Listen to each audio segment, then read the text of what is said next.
No more bad government in Nigeria. Nigeria what?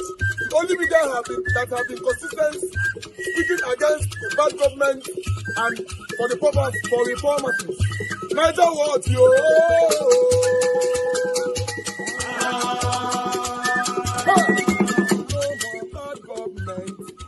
No more bad government. Nigeria what? No more bad government. Nigeria what? No more bad government. The only media that have been speaking. No more bad government. The voice of the voiceless. No more bad government. No more bad government.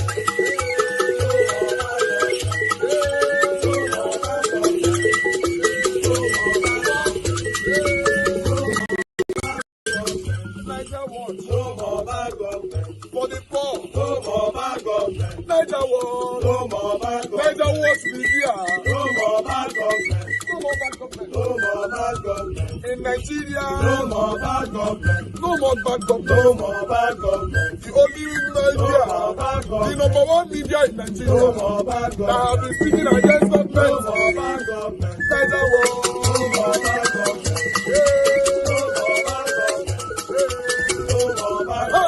Nigeria what, yo? The voice of the voiceless. The voice of the voiceless.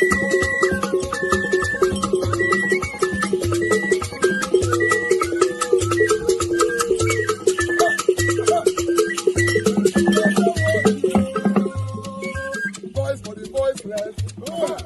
Voice for the voiceless. Nigeria what? Voice for the voiceless. Nigeria watch media. The only media that have been speaking against bad government. Being consistency since 1944. Voice for the voiceless. Voice for the voiceless. Umuwame. Voice for the voiceless. Umuwame. Voice for the voiceless. Voice for the voiceless. Voice for the voiceless. Voice for the voiceless. Voice for the voiceless.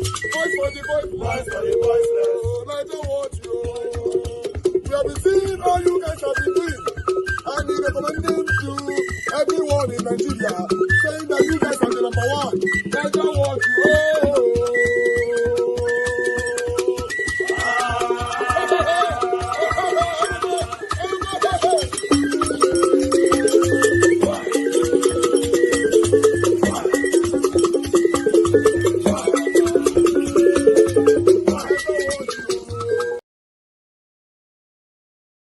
We are having people, getting kidnapped.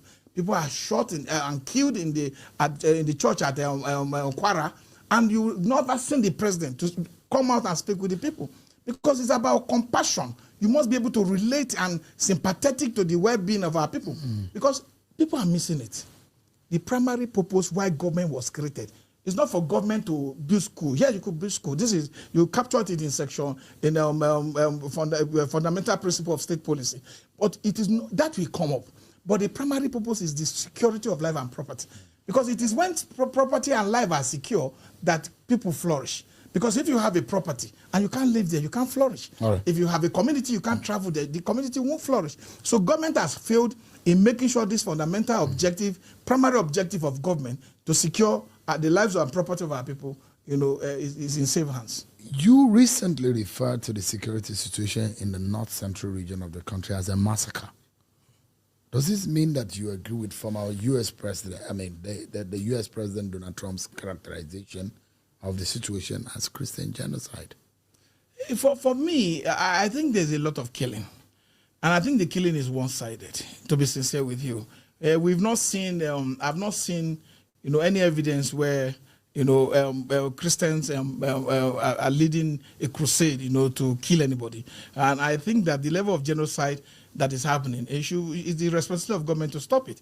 It is not in me to give it a narrative or to give it a definition. So you're saying there's Christian genocide? There's a genocide in this country. Is there a Christian genocide? It could be ethnic, it could be it could be regional, and it could be a Christian one. It could be take any form. What do you think is going on? What I feel is that there's a massacre in this country, and there is a genocide against the minority and the Christian population of the Middle Belt. There's no doubt. We can't color it, because you can't come to a community in Yawata and wipe out 200 and some people overnight, and you tell me that we should, should not say that there's something going on. You can't go to Biron, go to Rion, go to Bokos, and people are dying.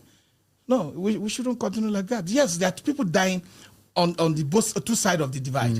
But leaders in the north must wake up, and they must be sincere to themselves, because people who started this problem were doing it based on their political selfish interest by creating a system that eventually, has gone beyond the reach and control of their own people. And the only way we can stop it, there was a time in this country I didn't believe that the Nigerian can strip, put a bomb on himself and explode.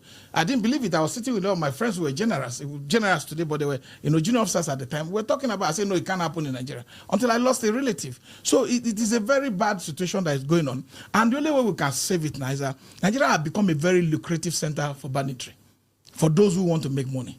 We have one of the most porous border crossing in the world. You are from Niger to Cameroon and the Chad border. People are just crossing. I mean, so it comes to the point that some of your friends are in Washington, D.C., and they are the ones pushing the Trump administration that there is Christian genocide and that this government is killing Christians. I've never had a friend per se that I would say is in the U.S. When I say your friends, those there are information as to the fact that those whom you have political association and affiliation with are in Washington, this and they're the ones pushing this narrative against Nigeria. There's nothing like that.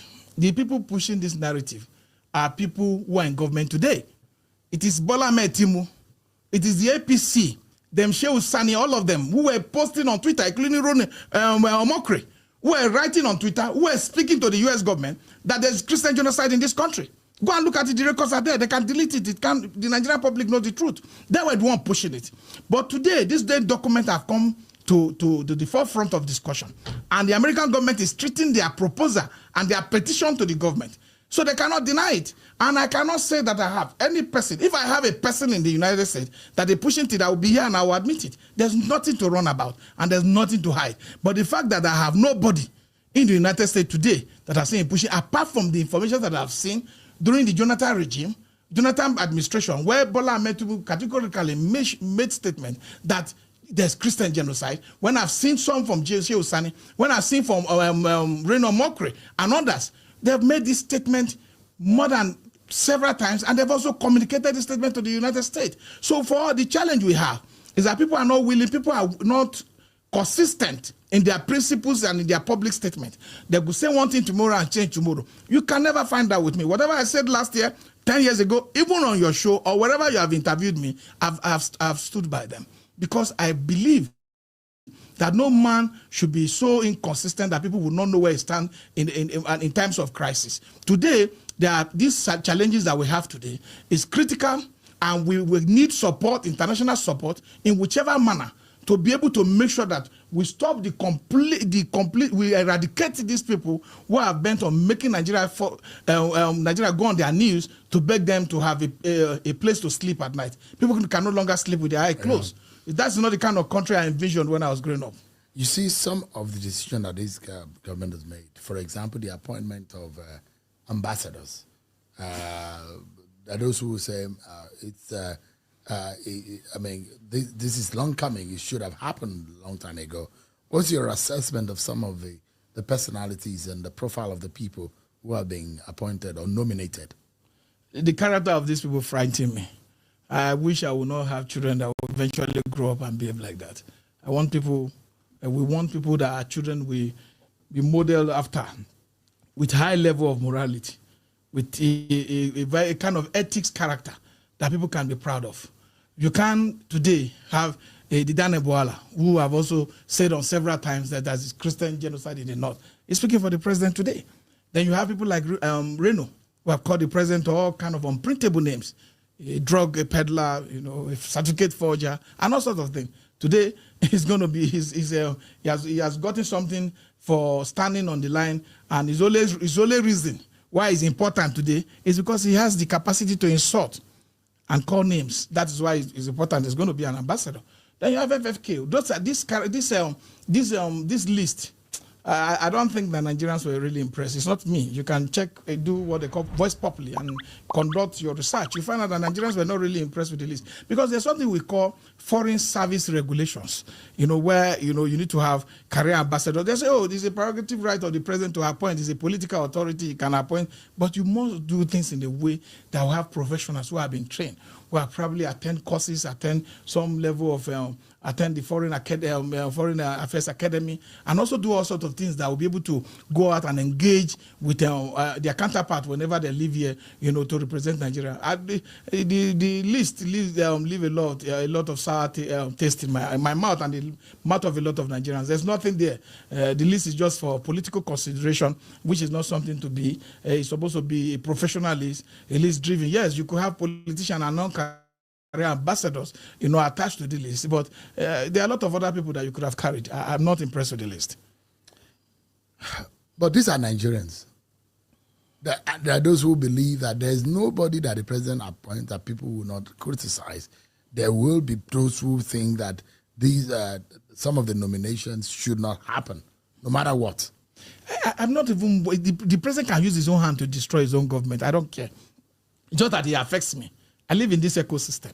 It affects me the way I'm viewed internationally, the way I'm seen. Because you can't juxtapose it when you play a video about a person insulting and calling the president all sorts of name about some few years ago, and you play another video, that's a person singing him. So there's a challenge of character here, and I'm not worried for him. I'm worried for our people. I'm worried for our country, because we will have a challenge where these people go. Because like when these foreign embassies you see, as soon as you are carrying your own background check here, they're also carrying their own background check over there. They know the character of the person you are sending, what they can do to undermine them, and what their weakness, and they do a SWOT analysis on them. So you can't say that we do not have people. For the National Intelligence Agency, for the foreign affairs, you have people, even in the military, you have people who have gone to foreign attaché, who have spent 4 years. You have people at that level who have a lot of experience. You can do a proper search.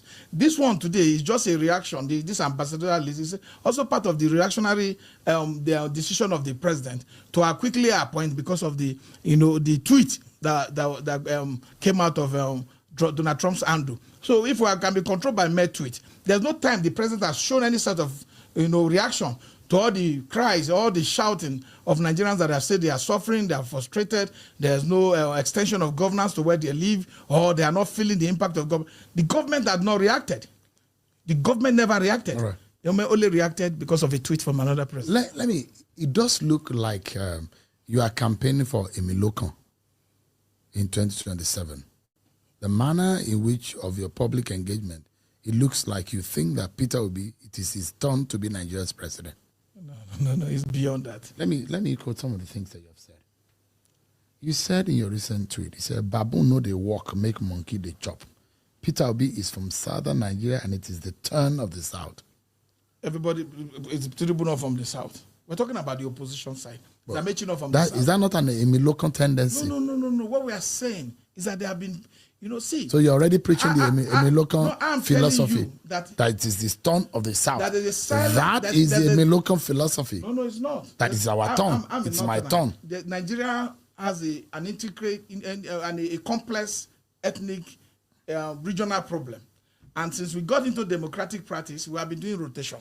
You go to the south. In 2011, you saw how people revolted against Jonathan. That it was not the turn of the south. So what we are doing, if we are going to abolish that, we can all come out and abolish it. I'm a man that sticks to principles, and I seek to an agreement. If we want to abolish it, we say there's no southern in northern dichotomy when it comes to presidential election. Let everybody. So you are saying that in 2027 it has to be a southern candidate for 2027 for the opposition. It's better because it's not just for a southern candidate. Yeah. They need to have a candidate that has the capacity, the appeal, the public understanding, and the public acceptance to be able to deliver the vote to the opposition. We couldn't just be going to election just because we want to go to election. We need to have that candidate that comes on board and give the opposition traction. And that's why I feel that it's P2B. When I said baboon know the monkey know the woman baboon the chop, the problem is that you can't want to benefit from a support base of a candidate and want that candidate not to have the opportunity to generate. What political party is P2B right now? P2B is the Labour Party. At the moment? It's not, there's no lie about that. It's not in ADC? It's the Labour Party, man. There's an agreement, and he said that when the time is ready, he's going to announce when he will join the ADC. There was that agreement. I was in that meeting. Yeah, so it's not something that was done in... So for you, it is either Peter Obi or nothing? No, I won't change my mind. There's nothing there. Even if he doesn't get the ticket of any political party? I'm not pursuing anything again. I'm so happy because all I want to do is to leave a lasting legacy for my children to know that I stand on what I believe in, and my principles have not shifted over the years that I've been in politics. And that's the essence, because there could be, and there should be morality in politics, because we are trying to destroy this fabric of political engagement for the young generation, thinking that it is a quick pro game where you just come, you benefit, and you go.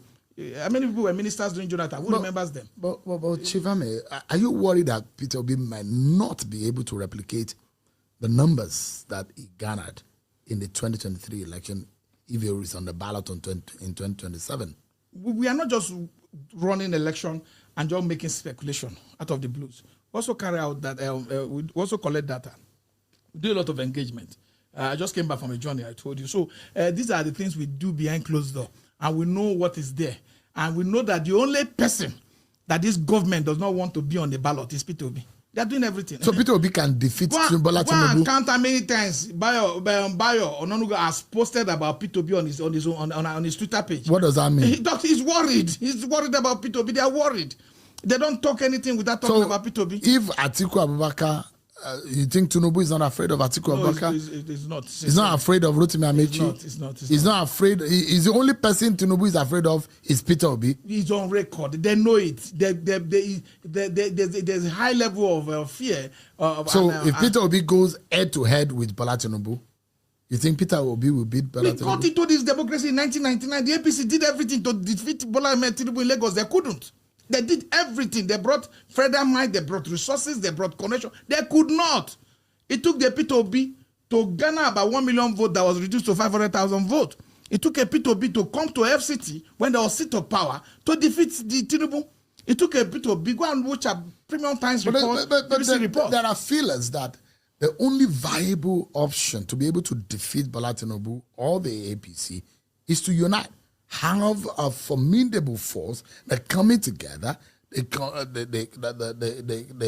coming together of the opposition forces to come together to battle against Bola Tinubu. If not, there's no way. Those who are of that opinion. I speak for myself, and Peter Obi himself knows, even as much as we have argued about these things, and he knows my opinion, and I've never been shy of saying my opinion. I don't think that is the situation. I think that we must have a proper opposition meeting where it's properly organized and towards having a candidate that is acceptable by the people. We can't just decide on our own that we are going to force something through the throat of those who are going to vote for us, because whether you like it or you don't want to believe it, is in power. So you can't come and bring somebody that will not be able to excite the young population, that will not be able to excite the electorate to go to the polls and vote. Does Peter Obi excite the younger population? People are injured. I saw in Lagos where a lady got her eye, almost removed, and she went back after treatment to go and vote. You think that will be replicated in 2027? It will go more than that. People are disappointed, no doubt. I saw a lot of people disappointed because they saw the vote being stolen, they saw the mandate disappeared, they saw a lot of things happen, they saw the glitches that are unexplained in today. APC has garnered more states. It has never been like that. In 2019, when Peter contested, as a vice president candidate, he defeated everybody in the Southeast. He got the vote. But when they tried it with Okowa in 2023, with APC, with their PDP, they couldn't get the Southeast. They couldn't get the South side. Don't forget, in 2023 election, Okowa was the vice president candidate of the PDP in the Delta. Peter scored over 80% of the vote in Delta. It is not, elections have changed, the dynamics have changed, the system have changed. Before we used to talk, I've been in police for a long, you know me. We used to sit in a room and say that, you have a councillor here, you will bring 4 votes. You have a governor here, you will bring this vote. It's not like that again. We have more young people who are more enlightened. What we had before were older people who believe in the same procedure, the same style of playing game, and they do a bad wagon effect. But there are young people today that will not put their vote except they are convinced. There are young people today. But this feeling that if Atiku and Peter Obi join forces, they will be able to defeat anyone. We have been joining forces. We are joining forces right now. That is the essence of the coalition. So if Peter Obi becomes the vice presidential candidate for Atiku Abubakar in 2027, you don't think that will solve the problem? I don't believe so. A lot of people believe that, and I'm not excited about it. For me, I think we should all continue to pursue our idea of a better Nigeria, and that person that that I feel is perfectly suited for that position is P2B. And I think that I've known P2B for a long time. And one thing I know about him is his prudent nature. I think one of the greatest challenge we face in government today is the waste in our government. I told you about the kind of money being spent. The Nigerian National Petroleum Company of Nigeria spent 30 billion naira on entertainment. 30 billion naira on entertainment. Just to drink tea and water. And nobody's accounting, nobody's being held responsible for that. I saw the audit report. We're talking about 17.5 trillion naira for pipeline security. We're talking about 7.5 trillion for subsidy in 2024 when we had the 2023 budget that shouldn't even carry anything like subsidy. So these are challenges that were clear. You say you are putting money in this in. There's no mitigating factor for the removal of subsidy. Today, people look for money. People earn 100,000 naira in 2023. We're able to work and go to work. Because of those impulsive decisions, I'm telling you, inflation has deeply eaten out into the pocket of these young Nigerians and have made them to become underemployed. They're no longer employed. They go to work, but they're underemployed, and they suffer the consequences of that decision of the president. Go and try the cost of transportation from Masaka to Abuja today. It is mind-blowing. So anybody who works within that range, it's not because they are not well paid. It is because the government policy destroyed their earnings. So in your mind,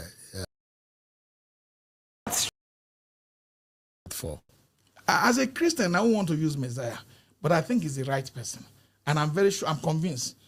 There's nothing hard. I will want to be in government. I have friends who have called me that please go and meet this person. I have friends who have senior people I've worked with, before. I won't want to mention who are senior men in the APC. But I am convinced for the purpose of public and prudent management of our public resources, P2B is the best person. Because if we go by cost-cutting measures and we reduce the cost of governance, I'm telling you, we'll be able to save enough money to improve on our healthcare, to improve on infrastructure. From Niger State, as 100 students of St. Mary's Catholic School who regained their freedom from abductors on Sunday are heading home, President Bola Ahmed Tinubu has commended security agencies for securing their freedom. The students were received by Governor Umar Bago at the government house in Mina on Monday after they had spent 2 weeks in captivity. President Tinubu expressed joy over their safe return, but charged security agencies to ensure the swift release of the remaining 153 students and 12 teachers still in captivity. Well, here is the movement. The students were received at the government house in Mina.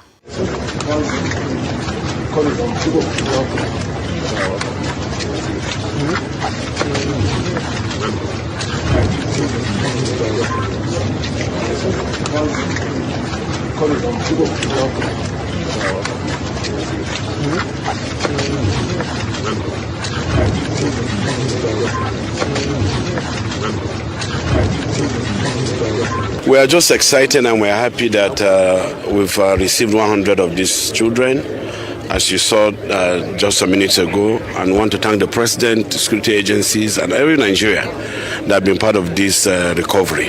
And we are hopeful by the grace of God we'll get the remaining very, very soon. We're glad to see these children have been freed. President Tinubu has also assured parents that both the federal and Niger state governments are working closely to reunite all abducted students with their families and has charged the security forces to prevent future kidnappings and ensure schools are no longer soft targets for terrorists. Well, according to reports, the rescue followed intensified military operations, aerial surveillance across Niger, Kwara and Kebbi states, and deployment of community hunters in the forest.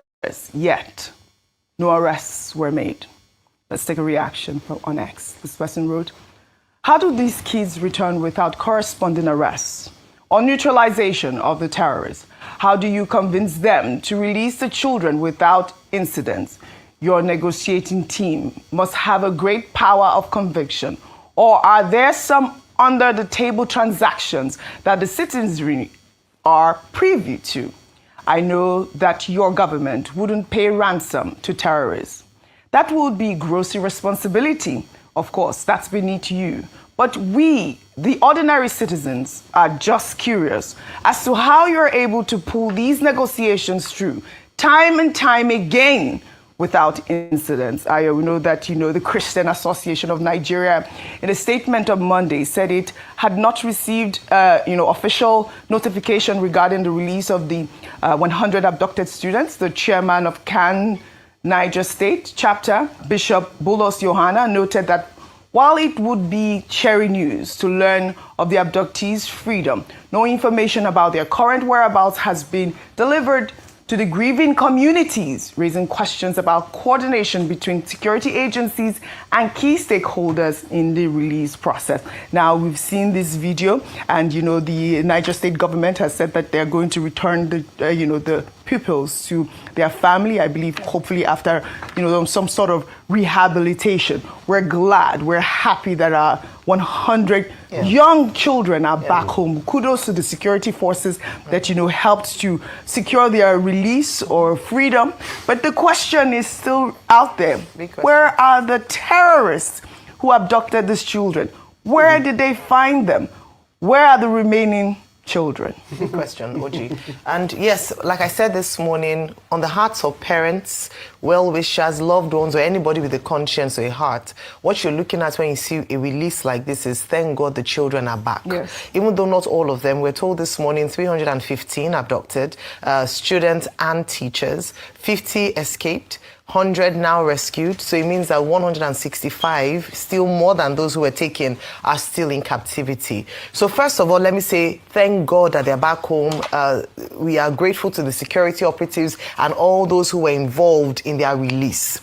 However, a bigger question would then be what we've been asking for, whether it be from Kebbi State or in Niger State, would be what kind of release is almost as if Nigeria is writing a new script on how rescue operations are conducted in such a way that rescue operations are conducted where there are no arrests. We don't have an opportunity to have that peace of mind that this will not occur again because the perpetrators or the people behind this have been apprehended.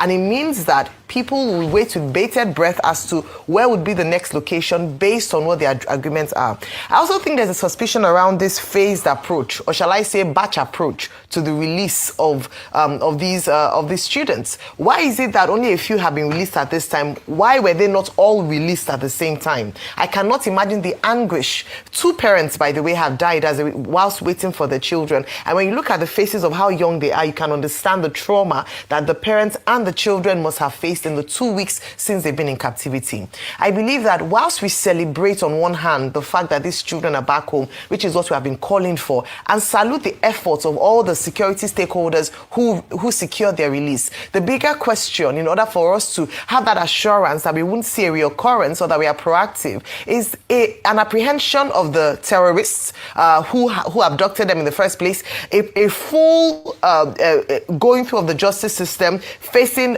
persecution. If found guilty, let us see the penalties for that, because this also acts as a deterrent for those who might have an idea of going into this life of criminality and terrorism, not to do with that. If you dare venture into this, you will be caught, you'll be found out, and you will face the full wrath of the law. Unfortunately, that assurance is not there. Instead, it looks as if there's some form of negotiation. It's not just about payment of ransom. It's also the fact that it seems there's a similitude of negotiations happening, and this government has continued to maintain that they will not negotiate with terrorists. It means that somebody is lying. All right, Ayo, you're spot on. You asked the question, Oji, where are the terrorists? Please ask the government that knows them so well, that they romance themselves, that they call them on the phone to release people, that they can even give you blow-by-blow accounts of what is going on with the people kidnapped.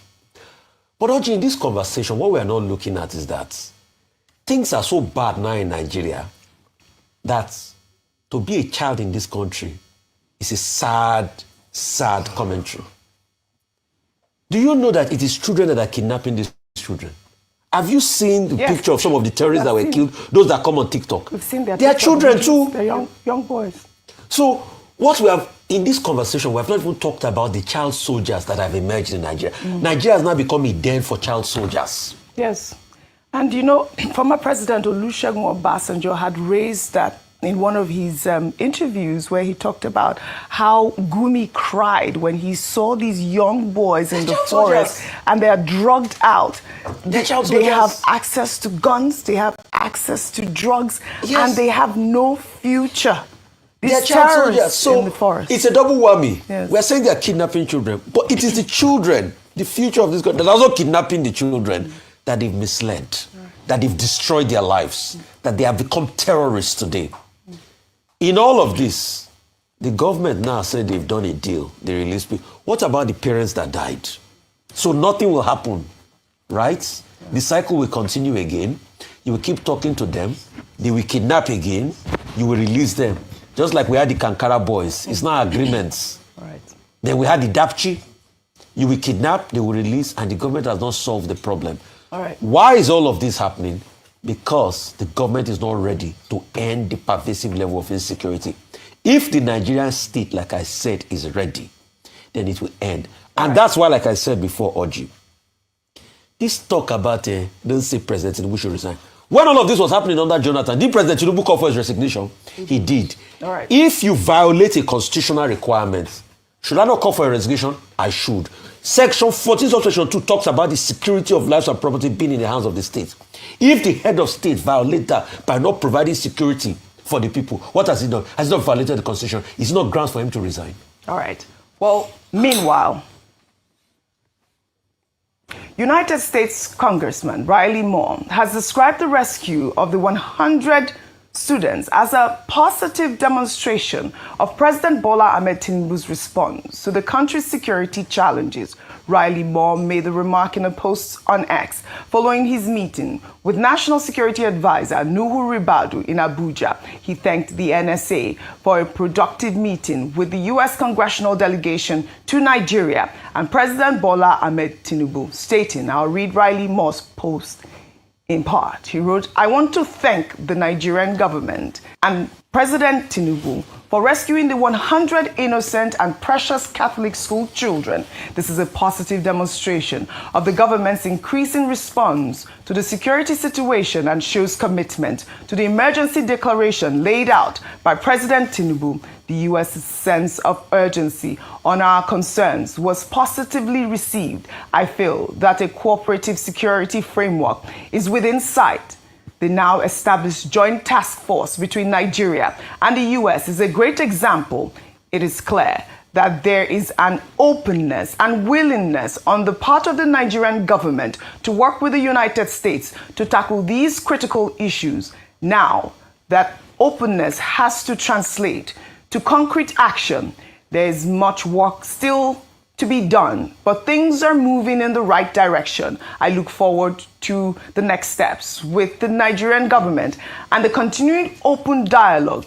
Peace be with you all. God bless the great people of Nigeria. Dr. Bati, I wanted to read out the tweet, just so that we can have context to what he was actually saying, praising the Tinubu administration, especially for the rescue efforts with the 100 school children that were released on Sunday. Now, Riley Moore also met with Benue State religious and traditional leaders to discuss ongoing violence in the Middle Belt region. The lawmaker posted a photo of his meeting with Bishop Wilfred Anaigbe, Bishop Isaac Dugu, and James Luriza, traditional ruler of the Tiv people. Moore described the meeting as an honor, stating that Christians in the region will no longer suffer in silence and that the United States has heard their cries. Over to you.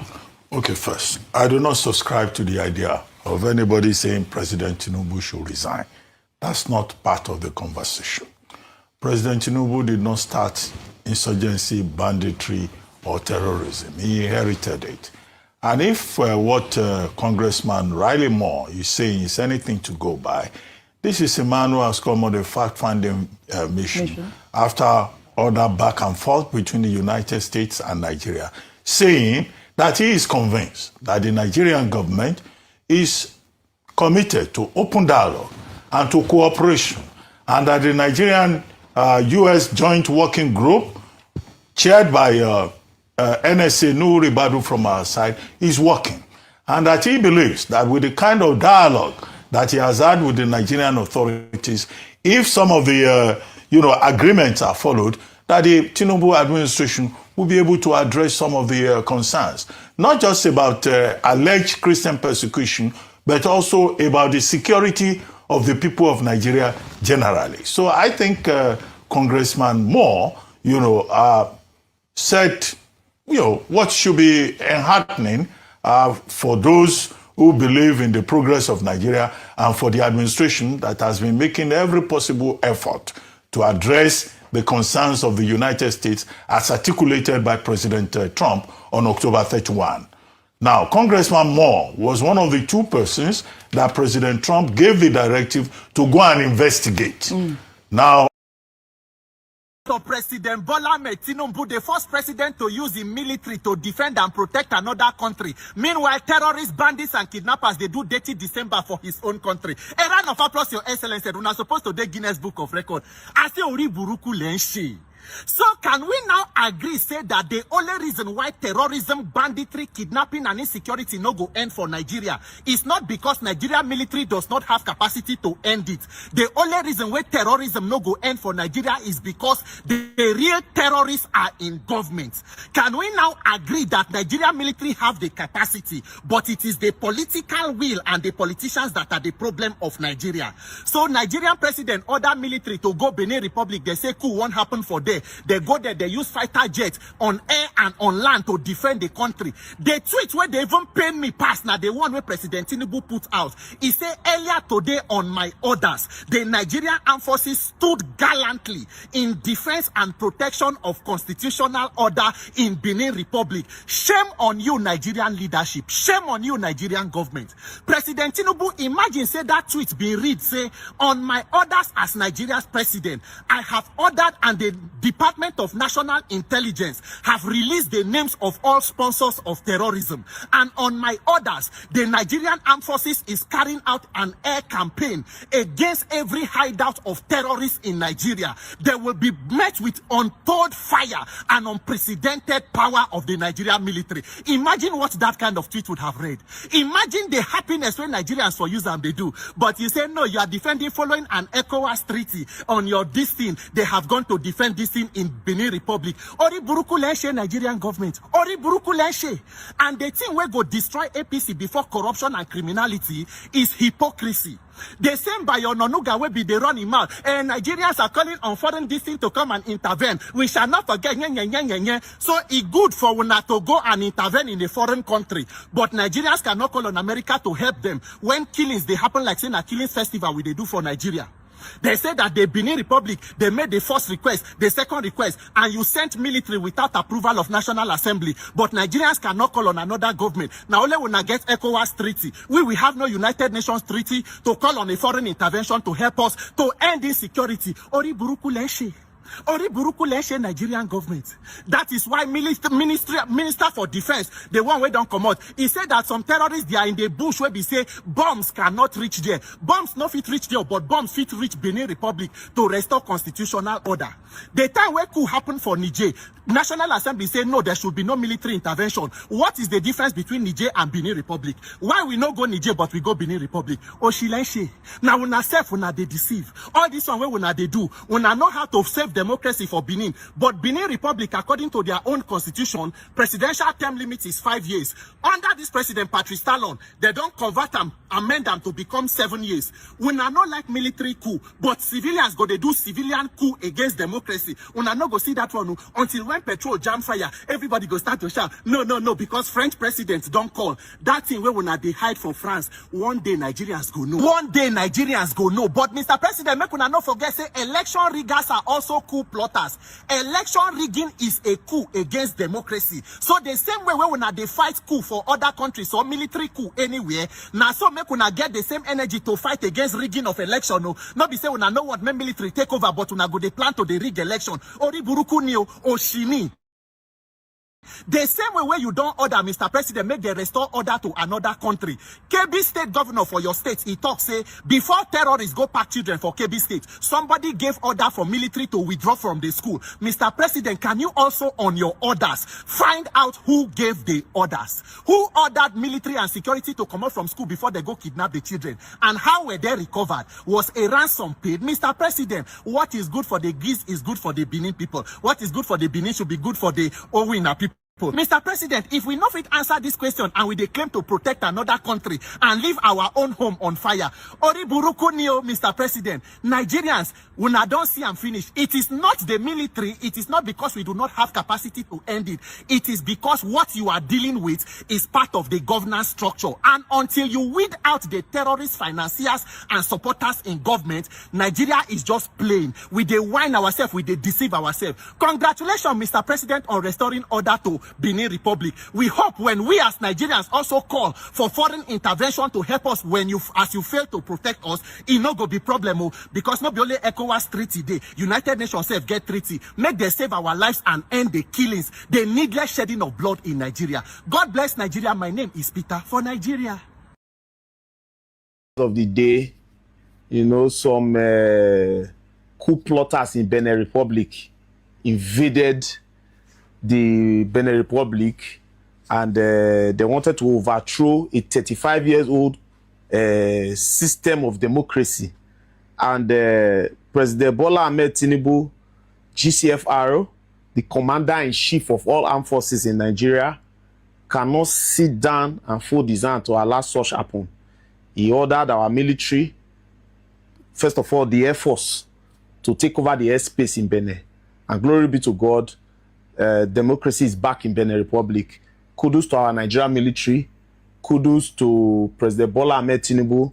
And I know a lot of commentators will say they never fit conquer Boko Haram or ISWAP. First of all, let me tell you, it's not easy to still unite this country. A country over 200 million people. It's not easy. You know, ISWAP, not be just say now only some two politicians, now they form am. Some foreign aids, they see the sponsor am. You know, all this, their NGO and all those things. Now, Nigeria, now they see poor man say they get NGO. Now, poor man, no, they big gates, big men to take buy arms. You know, so our president is trying his best, our military, they are trying their best. And kudos to our security architecture right now. The president is doing his best. You know, so they don't decentralize our military now. If you want do recruitment now from your place you go to recruit. Not be only one side go to recruit people where they go to many past people now. So make una dey know all this in a process. And our president they try best. Kudos to France collaborating with Nigeria government now. Kudos to the United States of America collaborating with Nigeria military. And we will end the insurgency. Use everything a brain work.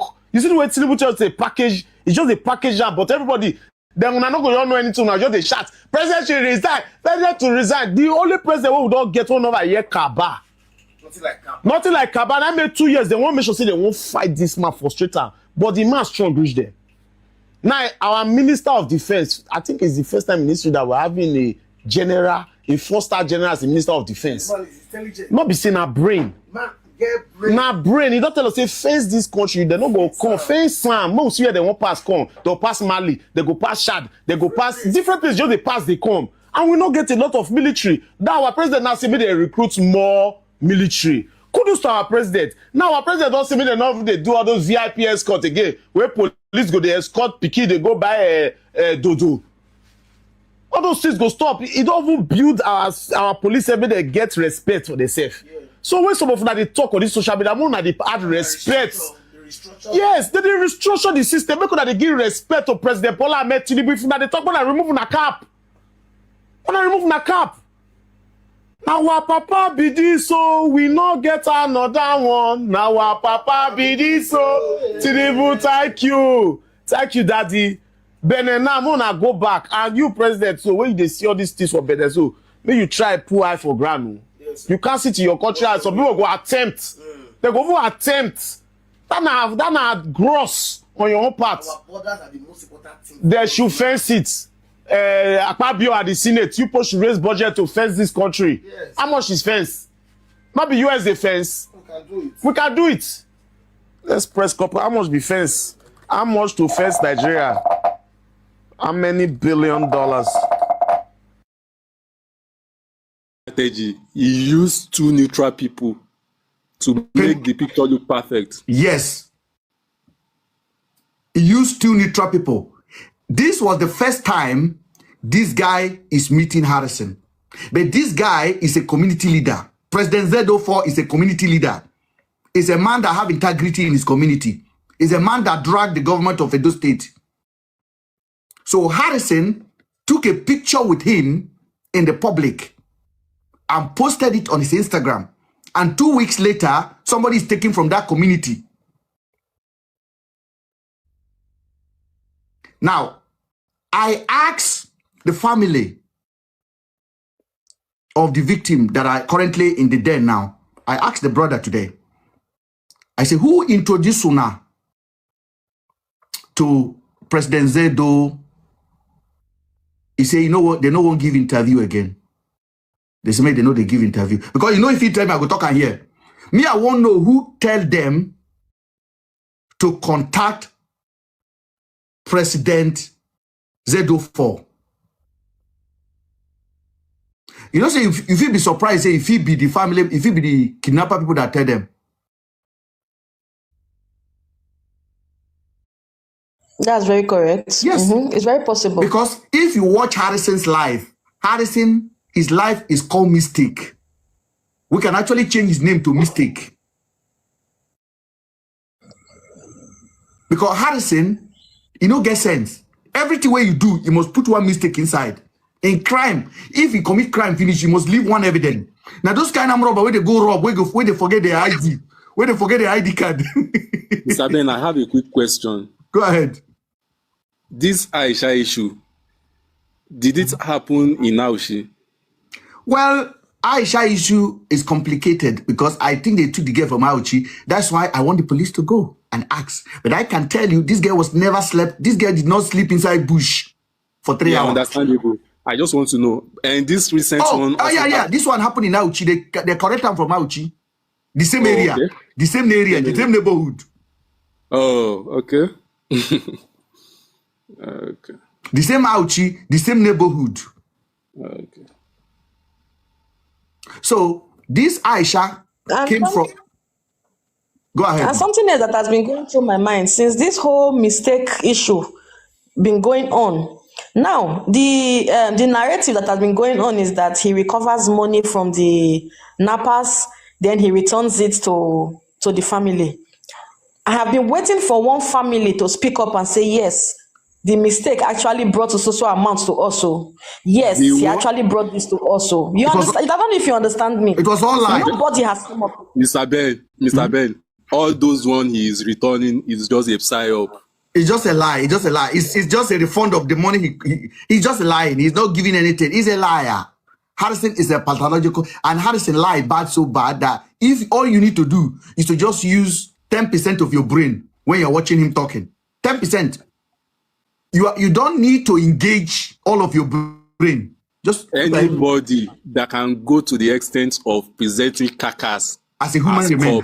Yes, can do anything unthinkable. It can pie people. It can pie people. This is what we break today. Now, we are going to document the video and we're going to be posting it. I am not interested in bringing Harrison down. I'm interested in waking Nigerian people up. That truth still matter. Truth matter. When something is too good evening, sir. Good evening. When something is good, evening, everybody. Yeah, when something is too good to be true, it's definitely not true. Go ahead, man. Yeah, Mr. Ben, I want to say something very quick. Go ahead. You see, it's very, very unfortunate that the country that we find ourselves, Nigeria, is where truth is very hard for people to believe it. Everybody wants to feel like this person is doing good, this person is doing good, but at the same time, this person is destroying us. Right? All right, let me just assume, ever since this man, the police people hold this man, How many people have come out to testify that, oh, this is the good thing this man has done for us? Nobody. But instead, when you check good, when you are checking correct on the internet, you see everybody bearing bad reviews. How he has, maybe the other day I was watching one guy saying that somebody took money from her, I think 800,000 or so that he sent for back. Then Harrison called on the boy intervention and said that I will return that money, this and that. Ever since then, Harrison has been threatening that girl, and they have never returned that money to that girl. Yes. But at the end of the day, Nigeria only, they just saw things from the point of view of the internet, or they are not even thinking wise. They are just thinking on what they saw. Are you really thinking of what is going behind the bar, going on behind the bar? Okay, let's just assume everybody have been saying this man has been killing, kidnapping. Have we seen? I don't know if anybody has seen, because me, I have not. Let me tell you what Harrison does. Harrison bring one kidnapper out and said, I heard this kidnapper. I just want them to show me that proof. Nothing. Harrison gets fake soldier, fake police Everything uniform. about him is fake. Fake. And be deceiving us. Yeah. But it's just unfortunate that the country we are in, everybody is blind to see what is going on. So let's just continue. We pray that at the end of the day we'll get justice, and everybody that has been supporting him will still be alive to see that that man has really destroyed us enough. Thank you very much. Thank you. Chima, go ahead. Yeah, good evening, everybody. Good evening, Chima. Yeah, sincerely speaking, I'm happy to join this your program. Thank you, sir. I live in Ibuzo, very close to where Harrison operates from, Ogbashuku. I just don't want to say much, you understand, because this is a social media. But the truth is that I have had altercation with that guy 2 or 3 times. If there are people from Ibuzo that is on this life now, maybe they are not here. There's a time he came to my local government chairman's house. I was opportune to be there. If you saw the guys with gun that came out from his motor, they were looking more notorious than bandits. That's how he move. Now, we started asking him, you are talking to our local government chairman with somebody that is looking tight scarf, carry up obi, carry compassion, like 2 of them standing behind you where there are policemen. Which one do they do? You won't go intimidate the guy. I don't know, guy, no understand. So, but we stood our ground. We have to tell the guy, man, these are local government chairman, and make this your boys. They should leave us first. What he does is this. I just want to, because I know him facially, I know one, he knows me. What he does is, when he comes to your community, come find out and say, Ona de loyal to Ram. That is the end of you people. You open your office. He wanted to start from Ibuzo. In fact, he wanted to step in Ibuzo. We will follow, give a raise, say make he leave our town. Make we take our hand and pursue the bandits, not you. And how is insecurity in Ibuzo now? Yes, what is going on in Ibuzo now is not about insecurity. What is going on now is a little court clash. But if it's about Fulani herdsmen, Ibuzo is free from it. I want to play something for you. Were you here when I played the voice record of? Yes, I was online. What do you think about that? You see the way that that Bright, his name is Bright. You see the way Bright was talking to Harrison. Yes. See, the truth is that, like you said it all, Harrison sometimes they look at like Mumu, but you know they know. If they look in face, they picture in kind of brain. You understand? Now I don't understand, because even if you watch the way he talks, you can easily ascertain if he's saying the truth or lie. But people, you get people where they mislead them, because if you they work with them, okay, for instance, like this one we dragging leg out now. He don't they do and come since one man from Imo State recently dragged him when he tell me he come invest in a Neoma Gare. The man put 2 million. Harrison no give him. At the time Harrison started they threaten the man. Harrison was threatening Afiba and Selin family. Threatening. See, they cannot come to Nigeria. Yeah. What about the other guy? The other guy in Turkey that asked him to go and collect 1 or 2 things from his girlfriend that he don't want again. He can't everything move. Harrison Packham. Even Nag the guy join him. Okay. See, the truth be say, the problem when Nigerians get be say we dey analyze things with emotion. We know the one, if we see truth, we go reason say we are not there. They say the guy don't help this one, the guy don't help this one. If no be say this one leak now, we no go know say Harrison they go rescue people. We no go know say na money they take, they carry go. Me my own, I was thinking say they go rescue carry money come. I no know say they pay am before God and man. If you don't pay him, you go thief from him.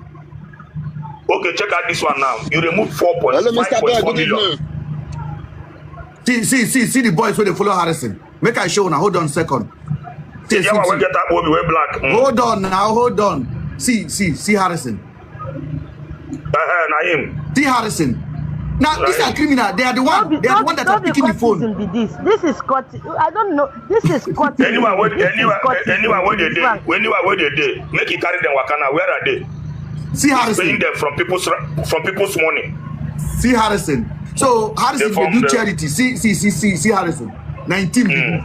They take and they intimidate people. They carry GUN. They carry pump. Okay, I said these people come in Buzo. Now we drive them. Make una leave them for us. This one's no go. We don't need them. Hello, Mr. Ben. Good evening. Good evening, everybody. Mr. Ben. Yeah, good evening. Yeah, please. I just want to quickly contribute one or two. Go ahead. The last time, I think 2 days ago, when we were in the live, it's me, a house of power. When I come in the live, I told you that what RDC are falling into is not going to come out easily. I just told you that day because I dey watch something. When I watch person, I see a character, I go know what that person they play and where the plan they go. You see, VDM are God sent, but we never want to agree with VDM are God sent to Nigeria. VDM I already know everything that is playing with RDC, but he never want to cast them yet. They get my point. Not carefully there, no because sense. It's just a careful man. It's not a God sense. Believe me. Bro. I know why I talk. It's not God, but I just use that term. But you understand that I can't talk. It's alright. So you see how this is bro. This last case, this girl Aisha will happen. As I walk today, my mind reflects. Say Aisha case is planned case by Harrison. Now Harrison planned that Aisha case. Now I do everything. Now I collect the money for pocket sharing with the guys. Unfortunately, when I enter live, I dey work. When I enter live, I don't go fit talk. I just say make I just listen. Unfortunately, now the case now you just have to play. I say, God, you are working. You are working, God. I say Harrison they knock Aisha. Harrison knock Aisha. He knock him. Yeah. Harrison chukuchuku Aisha. Now Aisha friend tell me this one. See this scenario here. Everything was acted one day. You understand? Everything was added one day. They don't go love the girl from one place to a hotel. They do what they do. You get my point? So they do everything for inside bush where they go do. They film everything one day. Then they go inside. They go pick them from one place. Begin to raise the 20 million that they find. If you check the scenario of that bush, you go see say that guy say fair. Now dread they man, not be fear they man. Now dread because we don't know how much when they want to give them. You know that they dance. You see the dance when they dance for that compound. Yes, now as you don't talk now, swear. Now, if Nigeria police don't bring this issue come outside, Mr. Ben, just bet me, you'll see. When that time we talk about this thing, this thing we talk swear. Thank you. When that time we talk about this thing, just hold on. Make Nigerian police go arrest this girl immediately. Mr. Ben. Yesterday, Mr. Ben, when thunder won't fire person or when God don't move behind person, everything go just they turn upside down for that person. Okay, let's just imagine. Police hold you, your lawyer won't come talk. If not be bunch of stats where they train say they get gang, your lawyer won't come talk. Your lawyer tell us say the 5.4 million where they come out, they replace them with counterfeits. Counterfeits where be say Nigeria there against them. Where the kind person go life imprisonment. No, they against. If not be bunch of stats where they be, how lawyer go come out come tell us say they come on money put counterfeits inside. To put counterfeits. I was asking the question. I said, if you carry money, for example, you carry money go give kidnapper today, they catch a kidnapper. Tomorrow, same you see carry money go give kidnapper, they catch a kidnapper. The other time, who will let Harrison come? Never will let Harrison come. Hello, Mr. Ben. Good afternoon, sir. Say the track them. Good afternoon. Good afternoon. Please let me announce something. Our other account, immediately we started breaking down this story about Aisha today. Then the next thing I see, I draw my own conclusions and then no go about saying because Harrison is from my side, he's doing good, he's doing that. Chima is the kind of youth leaders we need in every region of our country, in every community, the kind of human being that he is, that says it as it is, not minding whose ox is God. You see the truth, this guy came out with that. He knows Harrison. He's from his area. Looking at the guy, go on his page. Everything he orchestrated, choreographed on his page to fool and manipulate people, they are all Nollywood level scripts. Low level script. Very low quality. It is easy to pick out. Is it the so-called uniform people he sold Agbada for? Whether a Somalian soldier uniform be that, I don't know. Is it the one where he was drinking water from a stream? Is it the one that he was lying on the ground and forming to be sleeping and looking into a camera? How can people not be able to just analyze these things and see that this guy is a all those things he's doing is just to show us part of the Nollywood movie that he's playing for us. He does a display for us. Exactly. We can watch Nollywood movie. They use us the art. The problem is why are people so gullible not to be able to critically analyze some of these people think with emotion. They are using emotions. And then I said another thing on yesterday. When you look at Aisha's so-called kidnap video, check the background of that video. Check the luga that was pointed on the girl, the way they pointed the luga on that Aisha, and then check this couple's video. It's the same. And the way the guns were the same thing. It's the same. Sorry, Mr. Ben. This is the argument that me and my husband were doing yesterday. I was telling my husband, I said, Aisha arrest. The way they was pointing that gun on Aisha and the same way they was pointing that gun on those couples the same people, the same thing. The same strategy. What do they want us to believe?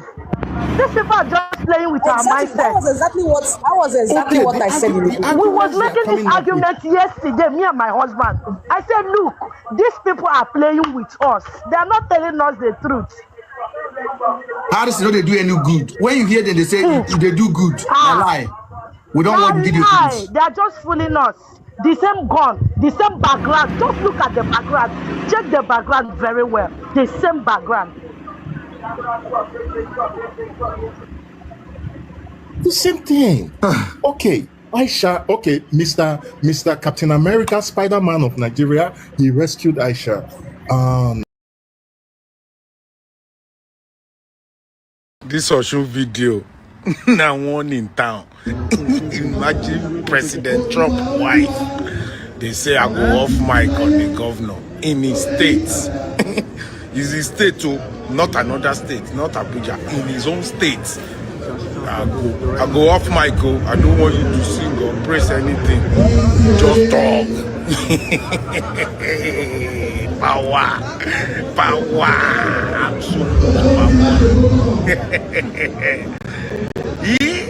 Imagine a whole governor of a state cannot make a speech in peace. The wife of a president saying, "Are we off mic if we don't stop now?"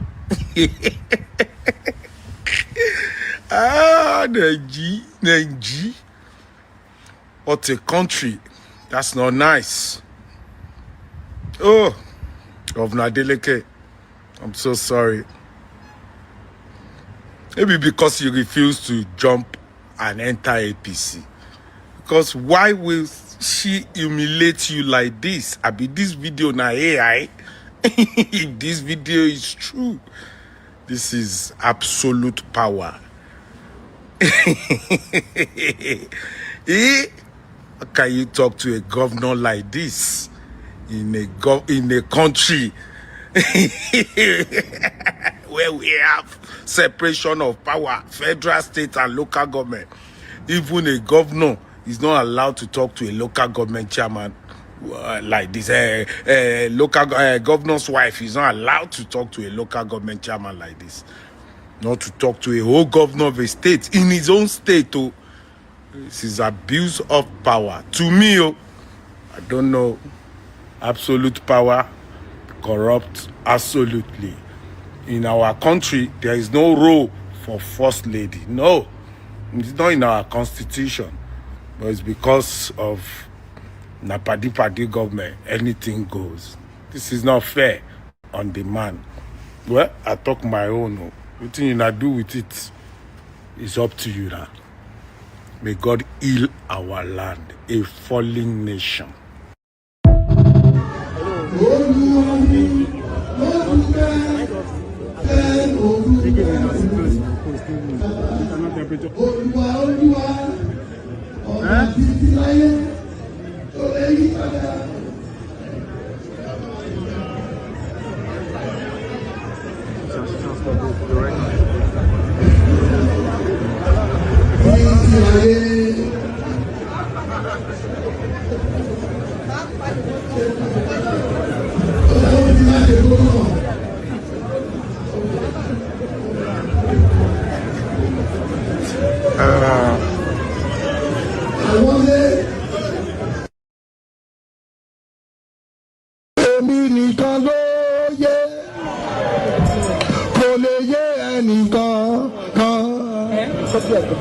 Ìdí tí mo fi yin bàbá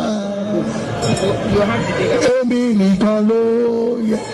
Ìwọ lọ́lọ́run mi, ìwọ ẹlẹ́dàá mi, ọba àwọn ọba, olúwa olúwa, ọba títí láyé kò lè yí padà. Bẹ́ẹ̀ni kò ní bẹ́ẹ̀ kó gbà kó wà.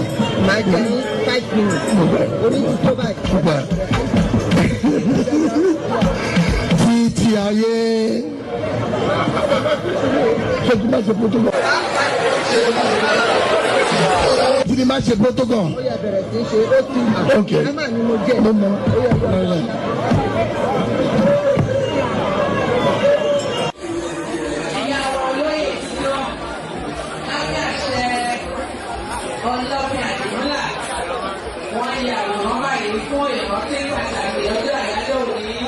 Thank you,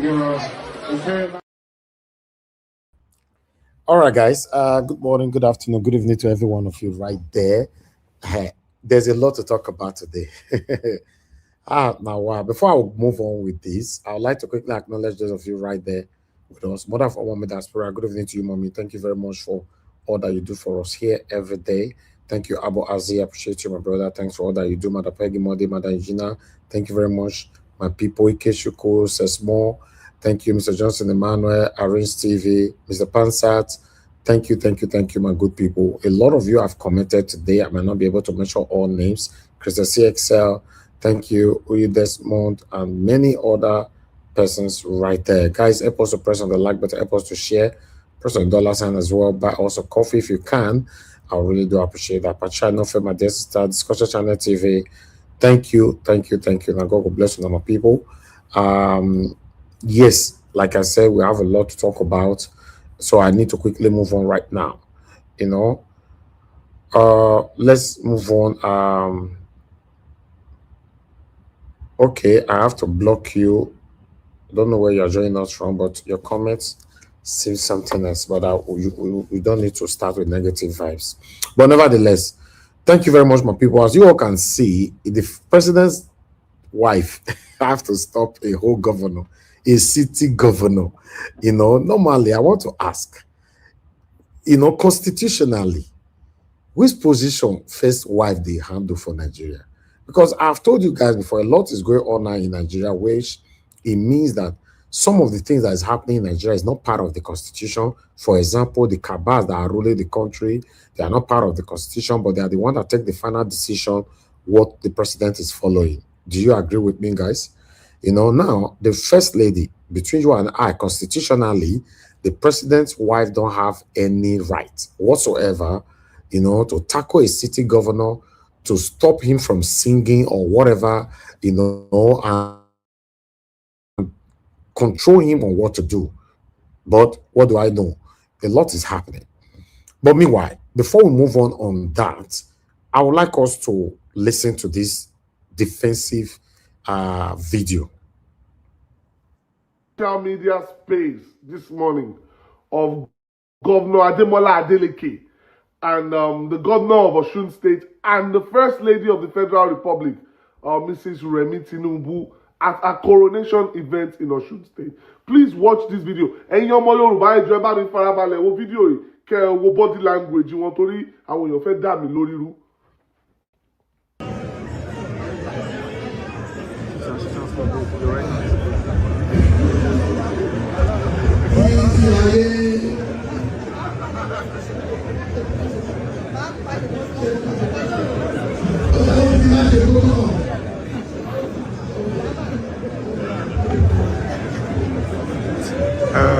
I wasn't going to comment on this issue, but there's an agenda on X, which is Twitter.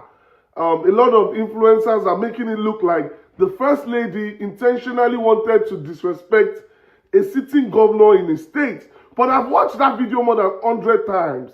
And that's a normal, typical Yoruba auntie, Yoruba uncle interaction. You know, if you've been to parties, if you've been to family gatherings, those people, I don't know them in person, but they definitely have a relationship. They know each other. They talk to each other. They laugh with each other. They joke with each other.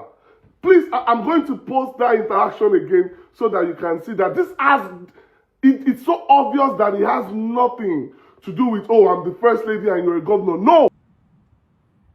Okay, you heard that guy. You know, when we talk about tribal bigots, we have lots of them in Nigeria. Not just with Yoruba, Igbos, Hausa, or Edo, or whatever. It's with everybody. You know, it's only few of us that cannot be part of this, but a lot of Nigerians are tribal bigots. If you listen to that guy, obviously, you know, even though I know that this is between Yoruba and Yoruba, yes. But when it comes to the public's space, he's trying to convince others that, no, this is a Yoruba thing, even when it's very obvious that this man was disrespected, but he's trying to tell us now that blah, blah, blah, this is a Yoruba thing and all that. Like, say, we not get eye to see what they happen. So he was trying to protect the name Yoruba and protect the two, that there's nothing. They are friends. They are friends. So stop the narrative, stop the talking, and move on. That's what he's trying to do. But meanwhile, I would like us to move on, guys. I would like to take this article from Dele Momodu quickly, then we'll take it from there. Guys, press on the like. Nobody don't buy me coffee today. It did happen. Press on the dollars, and if you can, and buy me coffee. I really do appreciate that. But meanwhile, take this one here. Let me quickly take this article. As you can see,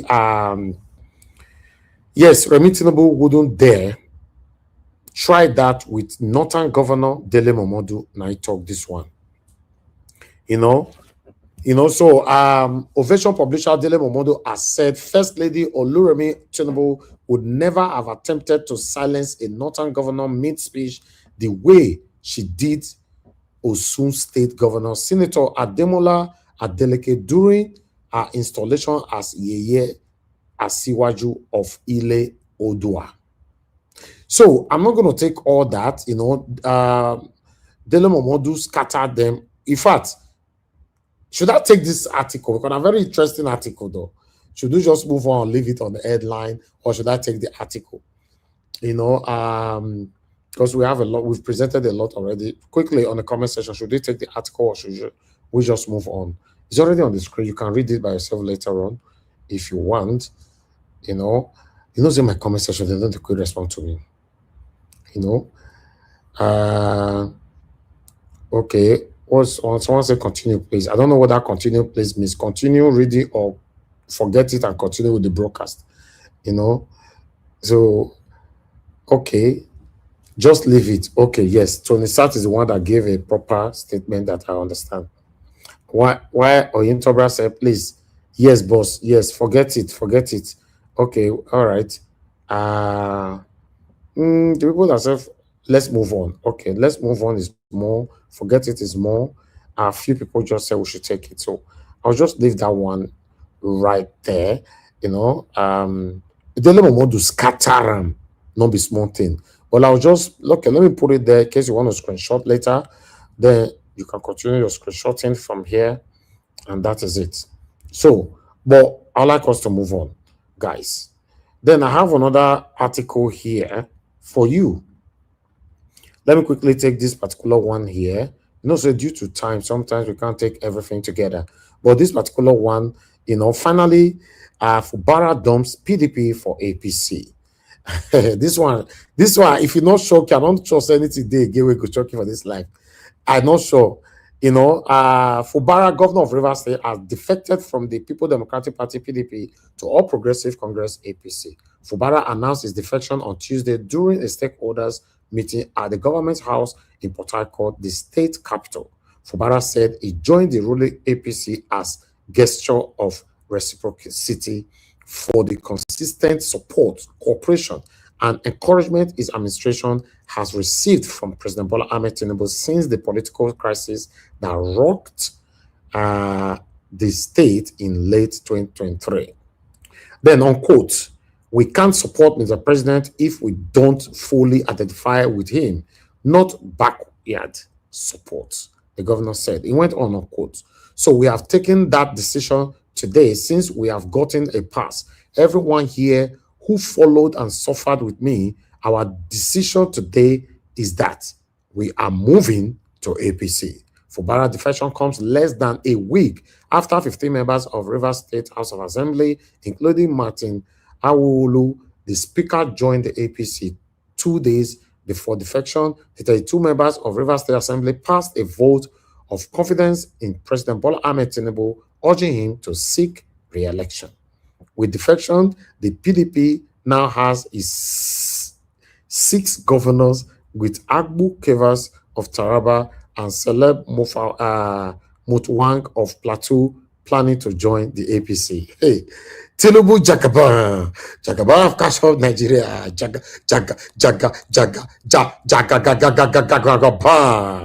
Hey, la wala na heta so I don't see anything. So Fubara have moved. So this was how he moved today. I have this short video for you. Listen to this.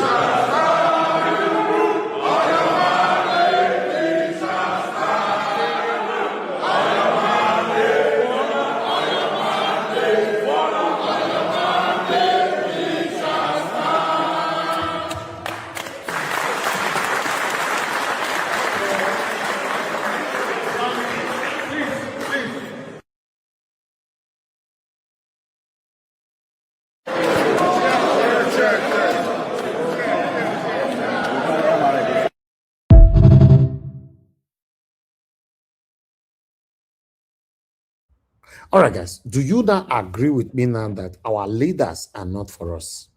They are for themselves. So they come into power to please themselves, to everything is for themselves and their family. They are not actually for us, even though many of us already are aware. But do you not agree now that that's how it works? You know, it's not for you. They are for themselves. And the reason why they're always doing this, in case they finish this primary position, if they are seeking for another position, it will be easy for them. So it means that your vote, my speaking, your speaking, whatever, doesn't really count. You get it now. This is the same Fubara that me particularly, I use this platform, we fight for them alongside with my wonderful panelists here. You know, we fought heavily for this satanic man. But at the end of the day, he never cares. Anyhow you feel is none of his business. If you want to cry blood, it's up to you, cry blood. But you can see it right now. I've said this so many times that our leaders are recycling themselves, you know, since Nigeria was created. That's what they're doing. They're recycling themselves, you know, just doing whatever they are doing, you know, for their selfish interest, not for you and I. It's very unfortunate that this is it. Fubara is now an APC. It's so shocking. It's shocking to know that this man is now an APC man. Although somebody might say, now, no, why are you shocked? Mr. Najawa, you shouldn't be shocked. I already knew Fubara would do this. I already knew Fubara would do that and all that, blah, blah, blah. But at the end of the day, you know, it's still shocking because at least Fubara supposed to say, okay, what did people do for me? If I turn my back on them now, you know, they might look me this way or that way. But the sad part of this whole thing is that these people don't think about these things. They just feel like, let me do what I want to do, man. for the, I don't know what to say. It's shocking. Fubara for my hand, child. Fubara. I know say maybe many people will not be surprised, but for me, Fubara is young now. Regardless of what, at least he's still close to young, supposed to be with the people. So even with this, I will conclude by saying that many of you that is still listening to us right now, you might probably do worse if you get there. Just like RC case. You see the way people are defending RC? You know, I no matter. He have been doing so much good. This only small money, way 5 million where you collect for his side now. You know, he even return it back. When they talk. You see how we easily support satanism, support criminality. There was a question someone threw out today. He said, if RC said he always remove 5 million from this money and put cheap money or fake money inside there, can any family comes out today to tell Nigerians that at least RC have returned some money for us? Because if none of them, till now, none of them don't come out to say, he helped us with our brother where they kidnap, our sister where they kidnap, but the money where he remove, he give us. That means this money, RC was removing them for his personal gain, right? Do you agree with me? Then coming to Fubara. God. We have a long way to go, man. We have a long way to go. I'll just leave that right there. I'll leave that for my people to speak on that later on. But meanwhile, I'd like us to listen to what this man, what's his name again? Just listen to him. Because he was my friend. At the time Nnamdi Kanu was arrested, he was my enemy. I was looking for him to. He was also looking for me. So I promised him that I would him out. So how did I betray him? He don't even know the meaning of betrayal, sir. Months before he was caught, I told him I would out anywhere he is. Go and check my previous videos. So it's not a new thing. How will I betray my enemy? I've even held myself back for not talking about him any longer. So don't allow me to go back and start talking about him and spoil matter for him. Eh? Keep your lane. Day your day, make a day my day. I beg you. Not give you any command. As long as you are deployed, your task is to secure your community. You are all aware on what condition you are supposed to shoot at the enemy. When your life is at stake and you have no other means of protecting yourself, you are allowed to fire. When your colleague's life is at stake and there's no way you can stop, you are allowed to fire. And when the community or any infrastructure you are protecting is being destroyed and you have no other means of stopping them, you are allowed to fire. So do not be afraid to take out any criminal or any enemy that is destroying or is doing any acts of killing. Is that clear? Yes, but like I've told you, the communities you are protecting must know that you are there to protect them, not to go there and infringe on their human rights. I'm going to hold every commander, from the sector commander to the company commander to the platoon commander to the section commanders responsible. If anything happens within your AOR and you... So after this speech, this chief of army staff was sacked by your president, Tinubu. After this speech, what did the man talk? They say, any army where they can't go anywhere, the moment you see any insecurity or any terrorist or anything, no wait for order for your commander say you shoot terrorists before you shoot. Shoot immediately. If you see any terrorists waiting near where they go there, go and kill. It was the order given by the chief of army staff. Then Una Tinubu called Saka after this statement. I beg Una fi explain. Una fi explain. Then after the Saka, within how many weeks, the kidnapping got increased times 20, a bit times 30. So what you want to talk with the president and the terrorists? What I want to talk? Chief of army staff give orders, say they kill terrorists. Anyway, they see they kill the president called Saka. After the president Saka, they kidnap 100, 200 people every day like this. That be my mouth when I want to hear what I want to talk between Tinubu and what you do army chief of staff and the terrorists. That be my mouth when I want to hear that. So if you know that's the way they think for your mind, so Now be that. But not be the because before they go talk say Donazia talk say like this. Yes, as he talk say like this, na life imprisonment, na terrorism. On a government no part. All right. With the way things they go for Nigeria, while other countries are moving forward, Nigeria is moving backward. I want you to watch this video. Maybe you might learn one or two from it. It's just 3 minutes long video. Intercontinental Hotel here in Luanda, Angola. As you can see, we've been here for almost 1 week, and I will stay for another 1 week. I've had enough evidence to compare Angola with Nigeria. Number one, both the two countries are big oil producing nations. Angola is the second biggest oil producing country in Africa. Nigeria is number one, but it stops there. The price of fuel here is around 300 naira, and their gas is around 200 naira. The citizens have purchasing power because their money is stronger than ours. And when you begin to look at the life here, the transportation system, perfect. When you look at the electricity, for 9 years, they have not had blackouts for 1 day. They say periodic 2 hours for maintenance, which must be announced. And you begin to wonder, what is wrong with us as a nation? What is wrong with Nigeria? And the answer is very simple: corruption, nepotism, putting the wrong people in the right places, and making sure that tribalism and religion choke us up. Here, religion is not the issue. You just do your thing, whether you're a Muslim or you're a Christian, nobody gives a hoot.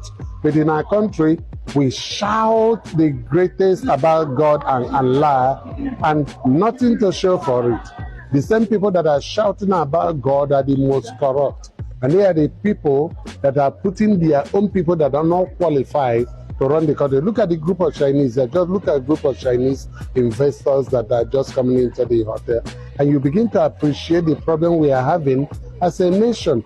And I say it today, okay, look at this place. It's affordable. That's why people like us can come here. Just look up. And I'm saying without fear of doubt that for Nigeria to move forward, we must be a nation where we allow people who are qualified for certain position to run it, from NNPC to CBN, or Federal Land Revenue to any other place. That is why the wealth will be spread. Here, food is not the issue. Here, meat is not the issue. Here, transportation is not the issue. In fact, I came into this country using their own national carrier, TAGG. That's the plane I used to come, and that's the one I will go back with. Do we have Nigerian Airways? Do we have Nigerian Airs? What do we have as a nation? All their refineries are working. None of our own is working. The problem with Nigeria is with leadership and with the government. Corruption is killing us, and we are happy here. Thank you. It's very sad. Very, very, very sad. Corruption is killing us, and why some Nigerians are still supporting Satanism. Because if you check them, if you talk now, they go tackle you. If you talk, they go tackle you. Then it looks like we have a long way to go. But meanwhile, I want you to take this as well. And the people of Africa at large, let me say this. This Tinubu newly found romance with France and Emmanuel Macron. Let's hope it doesn't lead us as a country, I mean Nigeria, into a place we would not have wanted to be. Because I don't know where this relationship comes from. French, we are not of the French colony.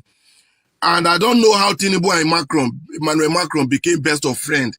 Yes, they are both president, but president of the same scale. You get the point.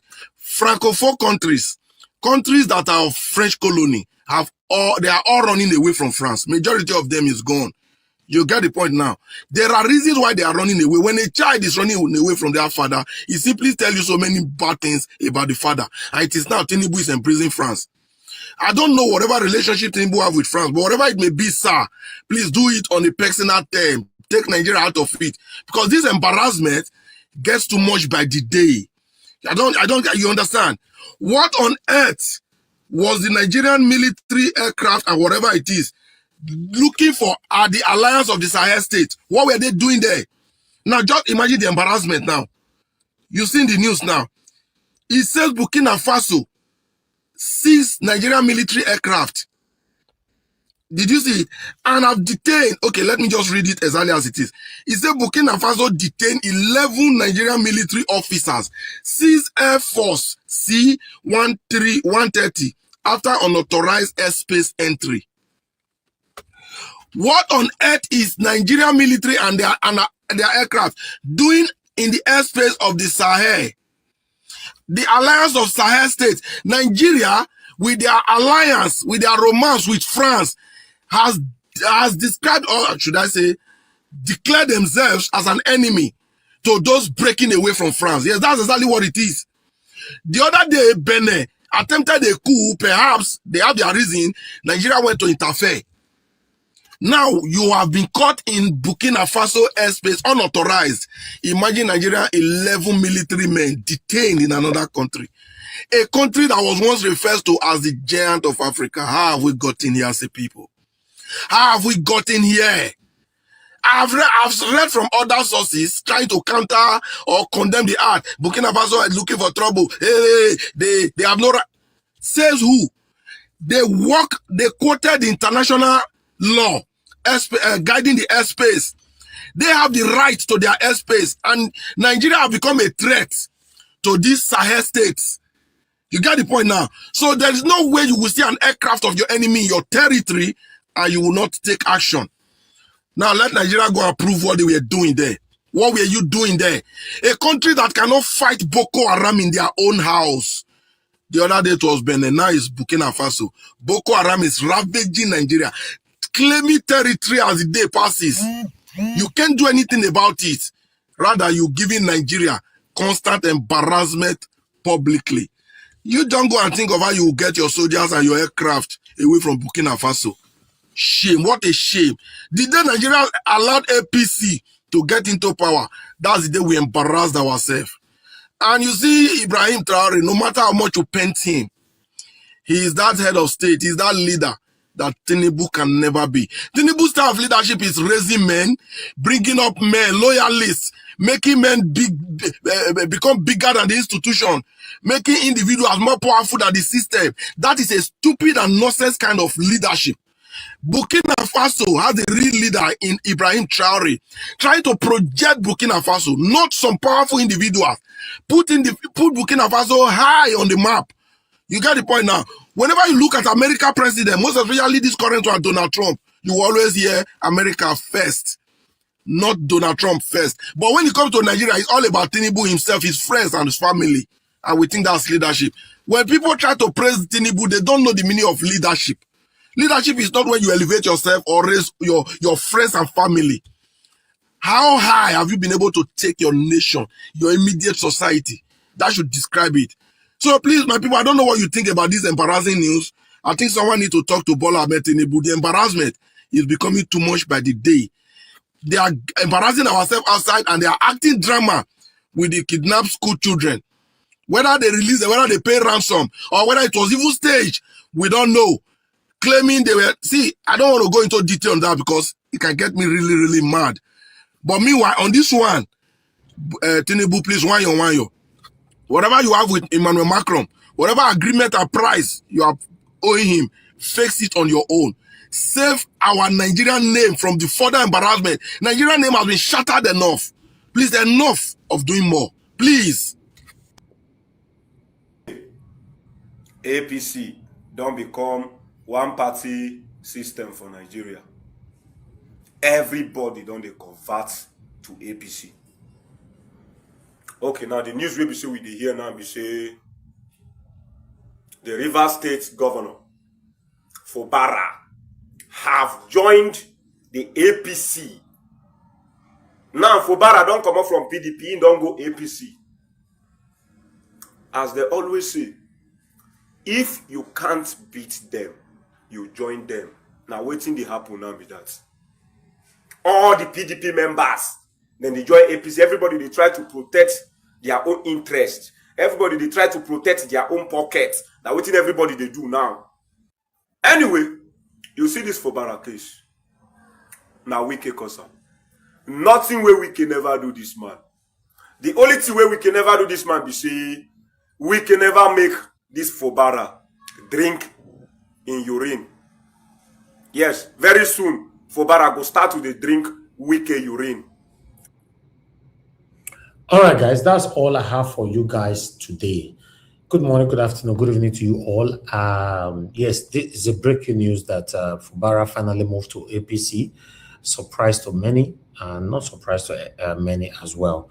But still, yeah, that's where we find ourselves. But what I need to say before people start calling in or I call on my panelists to say something is that Tinubu, you've ringed yourself into office. You are now the president of the Federal Republic of Nigeria. I can never pray for you to fail, because if you are failing, it's not affecting you. That's the funny part of it. It's affecting us, the citizens. So I've always wished you to succeed. Now that you've captured all the party automatically, or rather indirectly, this country is becoming a one-party state. Can you now do something, wonders now? At least do wonders that the Nigerians will now look back to say, oh, when this man ring himself enter, his first 2 years, everybody was just this and all that, blah, blah, blah. But now, or later on, he was the best president Nigeria ever produced. It's still possible. Of course, it's possible.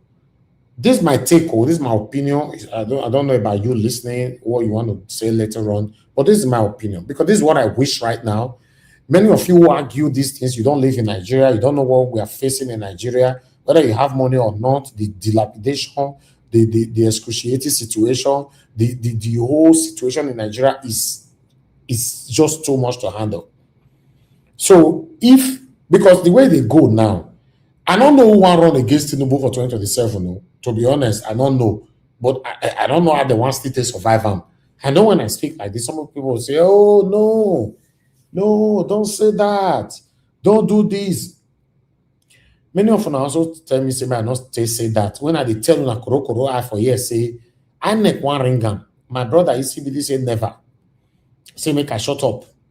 Then we now went to court. I said, no, they could slap us for that. My brother, ECBD, say, come here. Alongside with many, she say, no, make I shut up. But it happens, and many of them come into our house. Many of them, they sit there for this panel, maybe once in a while, now that they come.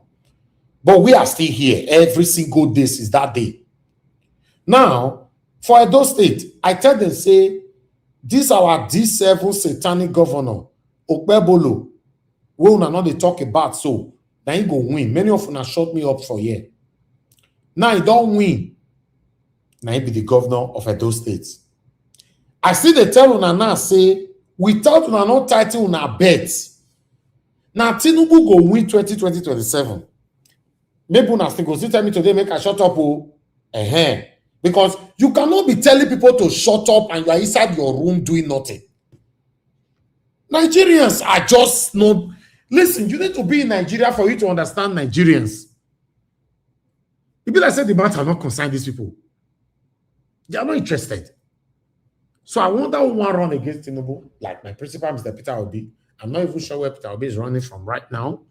We are still waiting, but I think the waiting is just getting out of hand. Let Peter Obi come out now. Let us know, so everybody know how they stand. Because everywhere looks so quiet, calm, boring right now. Peter Obi is not saying anything. We don't know what he's doing and all that. APC is busy every day.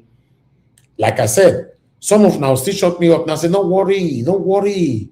Peter Obi is a strategist. You know what they do. Okay, I will also agree. If you say that, say, okay, let's assume our principal know what they do.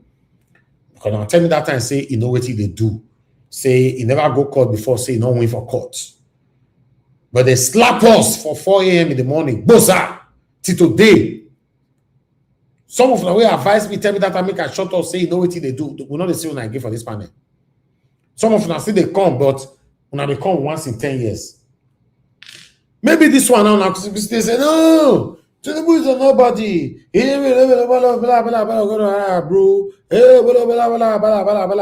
Oh, you don't understand that language. Go dictionary, they there. Black Panther, talk to me, my brother. Good evening to you. No, wait till be my brother for inside this matter. Now, you know, yes, if Fubara don't defect. My eye is on the ball. I don't give a damn about Nigerian politics. Okay. My eye is on the balls. Okay. And if we keep on moving our eyes away from the ball, one day the insurgent they will go knock for each and every Nigerian door and they will pick everybody. That is the mindset we should all know now from today. Thank you, Nigeria. Thank Mommy Dad. My Mommy Dad, may God bless you. See, Nigerians, every Nigerian, you people are a bunch of, a lot of Nigerians, let me put it like that. You are a bunch of disappointment. They are. You are a bunch of disappointment. They are. You don't deserve anything good. And Nigerians, I'm going to play this thing. I want them to come and challenge me. You don't deserve anything good. If you want to stand with people and enjoy the benefit of skin. Now, you see, all Nigerians say, you are busy. You are not calling on the Nigerian police to do their diligent job. You are even putting yourself into trouble in this thing that you are talking about now. Tell the Nigerian police to take it to court, let justice be finito, and let us face what is our problem. One, Nigerian president, you people are saying, if anything happens in Nigeria today, he is going to seek asylum in France. That is very straight. And that thing that happened in Burkina Faso, many Nigerians have not known. Do you know what happened? Our aircraft was on the air. That B2, that one is a carrier. The Burkina Faso soldiers, Air Force, went there with their fighter jet and redirect that carrier down. And there was 11 crew on board. They were all arrested. Nothing of them. That is an international law, and they will be prosecuted. All right, thank you. Thank you. Nigerians, let us release some words that just 5 seconds, please. Release those names that our brother Jara reporters, those are authentic names. Let us discuss on that name. Nigerians, you need to discuss on that name so that you go around the country. That is our children, our aim and objective. All this do not get us anywhere. Anybody going for who will do that? Okay, thank you, my brother. I appreciate you. You know, thanks for your submission. But let's listen to someone else quickly. If you want to call in, better be quick. After this, once my panelists start talking, I will not pick calls anymore. More can I know your face. Engage the phone right now. Madam Deborah, talk to us, man. Good evening to you. Hello. Thank you, ma'am. Good evening to you. Talk to us. Yeah. Good evening, Mr. Elvis. Thank you, Good ma'am. evening to everyone that is watching today's program. So, foremost starts by some of your submission, but from what you are saying, let me just contribute one or two things. Mr. Elvis, you are correct with everything that you're saying, but asking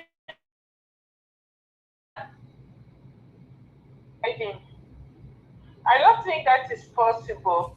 No, we missed that. Asking what?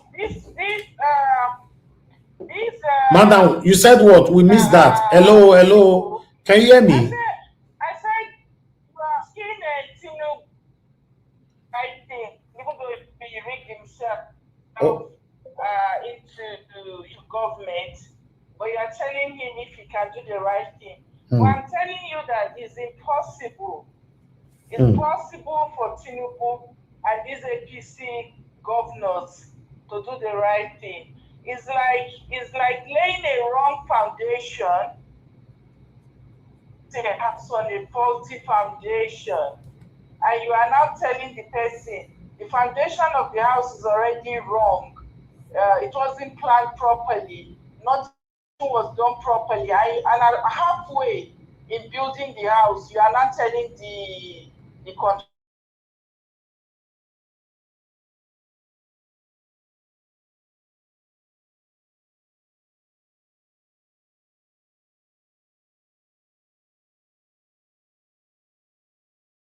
out completely and start a good foundation, which might not be possible or might be very difficult. So these people have laid a wrong foundation. Do you know how many years Tinubu has worked hard for this presidency that he is today? Tinubu has suffered. He has worked for Buhari for 8 years. He has done a lot of terrible. He has laid a very, very terrible foundation for years before he said it is my turn. So telling him to do the right thing, what happened to all the wrong foundations that he has laid? It's not. It's difficult. It's very, very difficult. So it's not something that even if he himself today wants to do the right thing, but can he go back and undo the agreement he has with the Fulani people before they gave him power? Do you know what he did? Do you know all the things that he did before he sat on that position? You don't know. So telling him to do the right thing is like telling him to go back and undo all the wrong foundations that he has, the things he has. But he can step on toes. He can step on toes.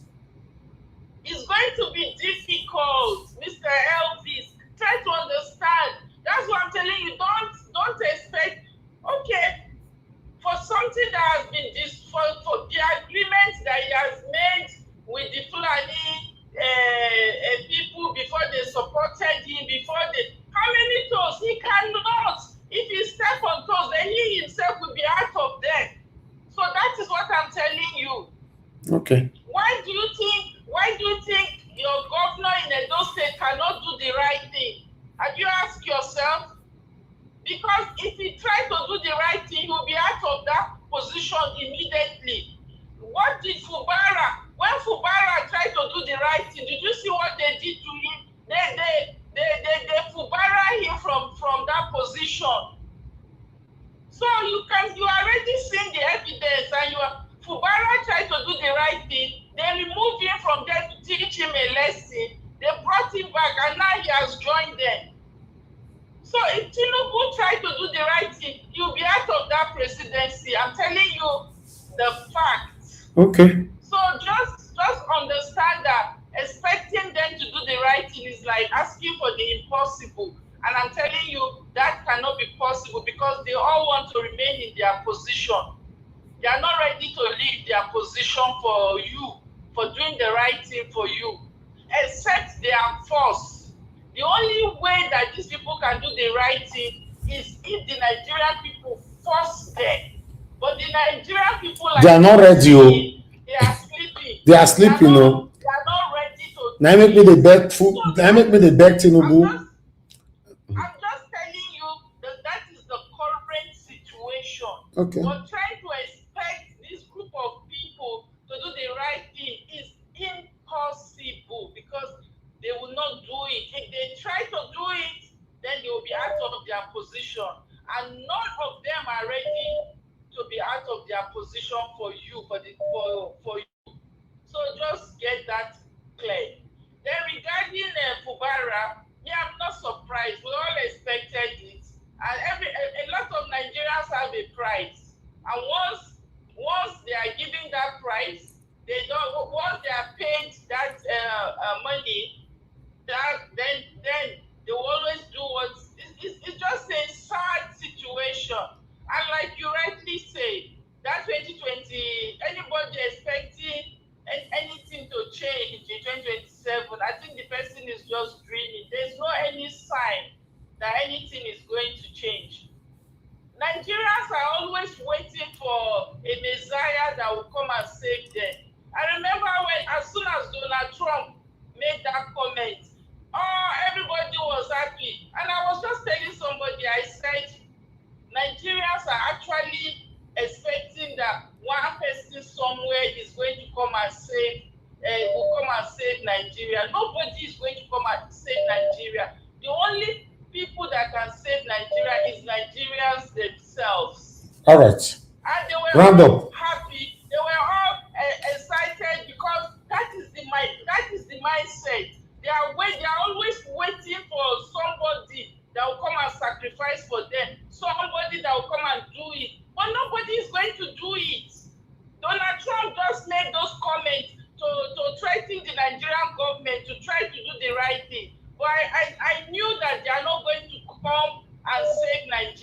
Thank you. If Nigerians don't wake up to save themselves, that is the end for Nigeria. Expecting a savior, that is what happened in 2023. People were waiting on Peter Obi has to say that they should do this. Peter Obi alone cannot do it without the people standing up and backing him up. Okay, thank you, ma'am. Thank you. Your time is up. Even right now, Peter Obi cannot do anything. Okay. So it's just a sad situation that we are, sadly. Thank you so much, Mr. Elvis. Thank you so much, but God bless you. Thank you, ma'am. Yeah, thank you, sir. Okay, thank you very much, for calling. Good evening to you. Talk to us. Yeah, Nigerian Speak louder, sir. Speak louder. Speak louder. Thank you, sir. Hello, Nigerian. Good evening. How are you? I'm fine, sir. Everyone is doing fine. Yes, sir. Okay. Thank you for what you're doing. I just want to talk on 2 or 3 things. Number one is about the fact-finding mission from America to find out what is happening about the genocidal, killings in Nigeria. Nigeria Watch, I'm beginning to see that the Americans are playing politics now. They're playing politics because somebody was saying that if actually they are serious, they could have attacked first and give excuses. That's what Ronald Reagan did. That's what George Bush did. That Trump is actually playing politics, and the politics is that he's about to control 1 or 2 things in Nigeria. So that he's not serious. That was what I was hearing from someone. So it baffles me. Staying Benue State and then Christie, I don't know if they have visited Plateau State, but at the same time, the way I'm seeing things is about negotiating. Okay. And after negotiating, the killings continue. So coming on Fubara, another thing I wanted to say here is this. Mr. Niger Watch, I think we should just do our best and forget about 2027. Honestly, I don't see anywhere our principal will go. I don't think it's going to work out because the amount of that almost 31 or 32 states are APCs. So how can any other opposition party will come and win 36 states or 33 states or 32 states of APC's government? It's not possible. They will use that avenue and say they have catch everywhere, even though they will still rig because they are not even comfortable with the 31 state or 32 state they will have. They will not be comfortable still if it becomes out. They won't be comfortable. So if you look at what is going on, you will see that Tinubu has used money and cornered everywhere, used intimidation and used money and cornered all the old governors. So we are just in the mercy of their hands. So my brother, I don't think anything will work out in 2027. Nigeria is destroyed already. So anyhow, where we see ourselves, maybe we carry the go. God bless you, Mr. Nigeria Watch. Thank you, sir. Thank you very much, sir. My Yaram, there's no hope for 2027. No, me talk more. Phone go accuse me say Nigeria Watch for not let people call in to say that. You call in and give people hope. So don't tell me how to do my job here. Because the way things they go right now, Nigerians are silent. Everybody is getting busy with rubbish. Thank you. Thank you, sir. Of that woman that was not terrorizing you. You know, what does she want from you? Which woman? Which woman? That Madam Deborah voted in color. I said, you already said we should approach this man. He said, no, we don't know what she wants. She will just be crying. So what did she say? Why do you have a problem with her submission? What did she say? Yeah, because you said that people don't know that you really come in right way. Please see what you can do to rescue us. Help us. Which was very nice. Okay. But she disagreed that it cannot help her. You can also give your submission now. Yeah, why? No. She don't want to appear then. Because every day she come, she start to cry. You are trying to stop him. I 15 minutes. to bring some food. Then I did it. Then that one is not stopping. She not talk for 15. She only talk for 5 minutes, my Oga. Look, please, people are just, having told me that this country is not going wrong.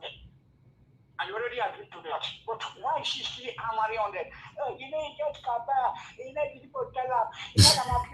Okay, can you give your submission? Give your submission, please. You don't talk for 2 minutes now. You never give your submission. I was calling you to just come and rescue you.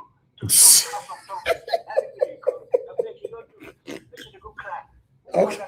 Bye. Okay. Thank you. Good. So the Africa is part of the problem we have in Nigeria. Actually. So the Africa is... that one I lie. That one I lie. Which one?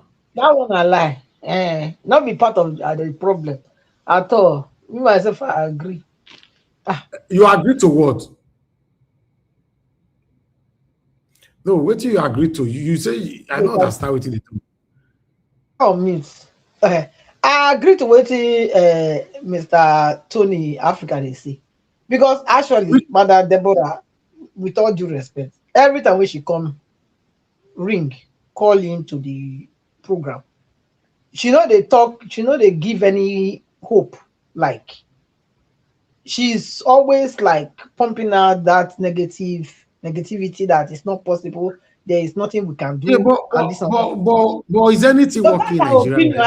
I respect her for her opinion, but you know, okay, what makes you call say Nigeria is beautiful now, right? No, but you know, if you tell me say it is impossible, you know, nothing is impossible. You know, one day, these people, all of them, when they see they do all this, so then they go enter their house or enter their grave. Me, I believe in that. So you are saying it's possible for Tinubu to change Nigeria for good. Listen, I'm saying that Tinubu has come in anyhow he want to come in. That's how he came. We know how he came in now. Me and you know, or everybody know, that nobody voted for him. I mean, not nobody, but at least he didn't win. We know he read himself in. And now he's there. Okay, as he's there now, we know that he's using all form of a method to get the other state that PDP had to become APC. You know, but at the same time, it doesn't mean that there is no hope. It doesn't still mean that there's no hope. You know, the day Nigerians will wake up and say, this is it, everything can change. So that's what we should be projecting, so that there is no hope. Thank you, ma. Thank you. I would like to listen to your proper analysis later, but I want everybody to know on this platform that everybody are entitled to their opinion as long as they're not breaking the rules of the platform. A lot of people are negative right now because Nigeria, we have been trying to be positive since Nigeria was created. Till now, nothing is still working. So some people have decided they don't want to be positive because it's not working. So if anybody come in to say, like me, and I said, I hope Tinubu can change now, and since he don't capture the whole country, make it do the right thing, make it stop, make Nigeria start to the better. Then she says, no, it's not possible. So it's everybody's opinion. No, but nevertheless, I'd like us to move straight to the panel right now so that we can start talking. Callers, I'm done with calls already for today. And I know for those of you that want to join the panel, this is the best time for you to come in because you might come in later, you'll be on the backstage. You know, I want to leave the platform for the people already here to talk within themselves. Yes, it was a very, very long day for me. Me want to listen to what people are saying. We are not much here, so at least let people talk within themselves. But if you want to come in on time. Somebody asked I should post a link just now, which I did before. I don't usually like posting link twice, but I'm just doing that again.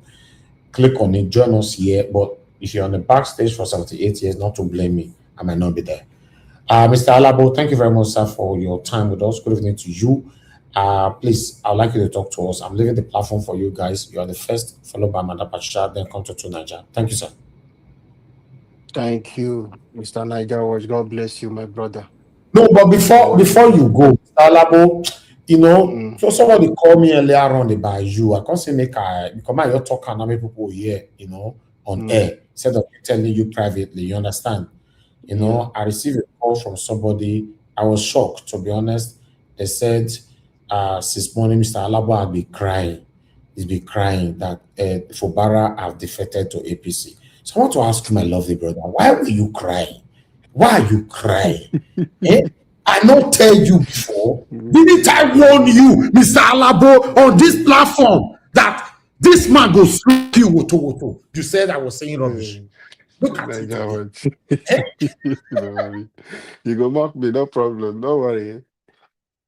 Thank God you call him D7. Your own is coming. Don't worry.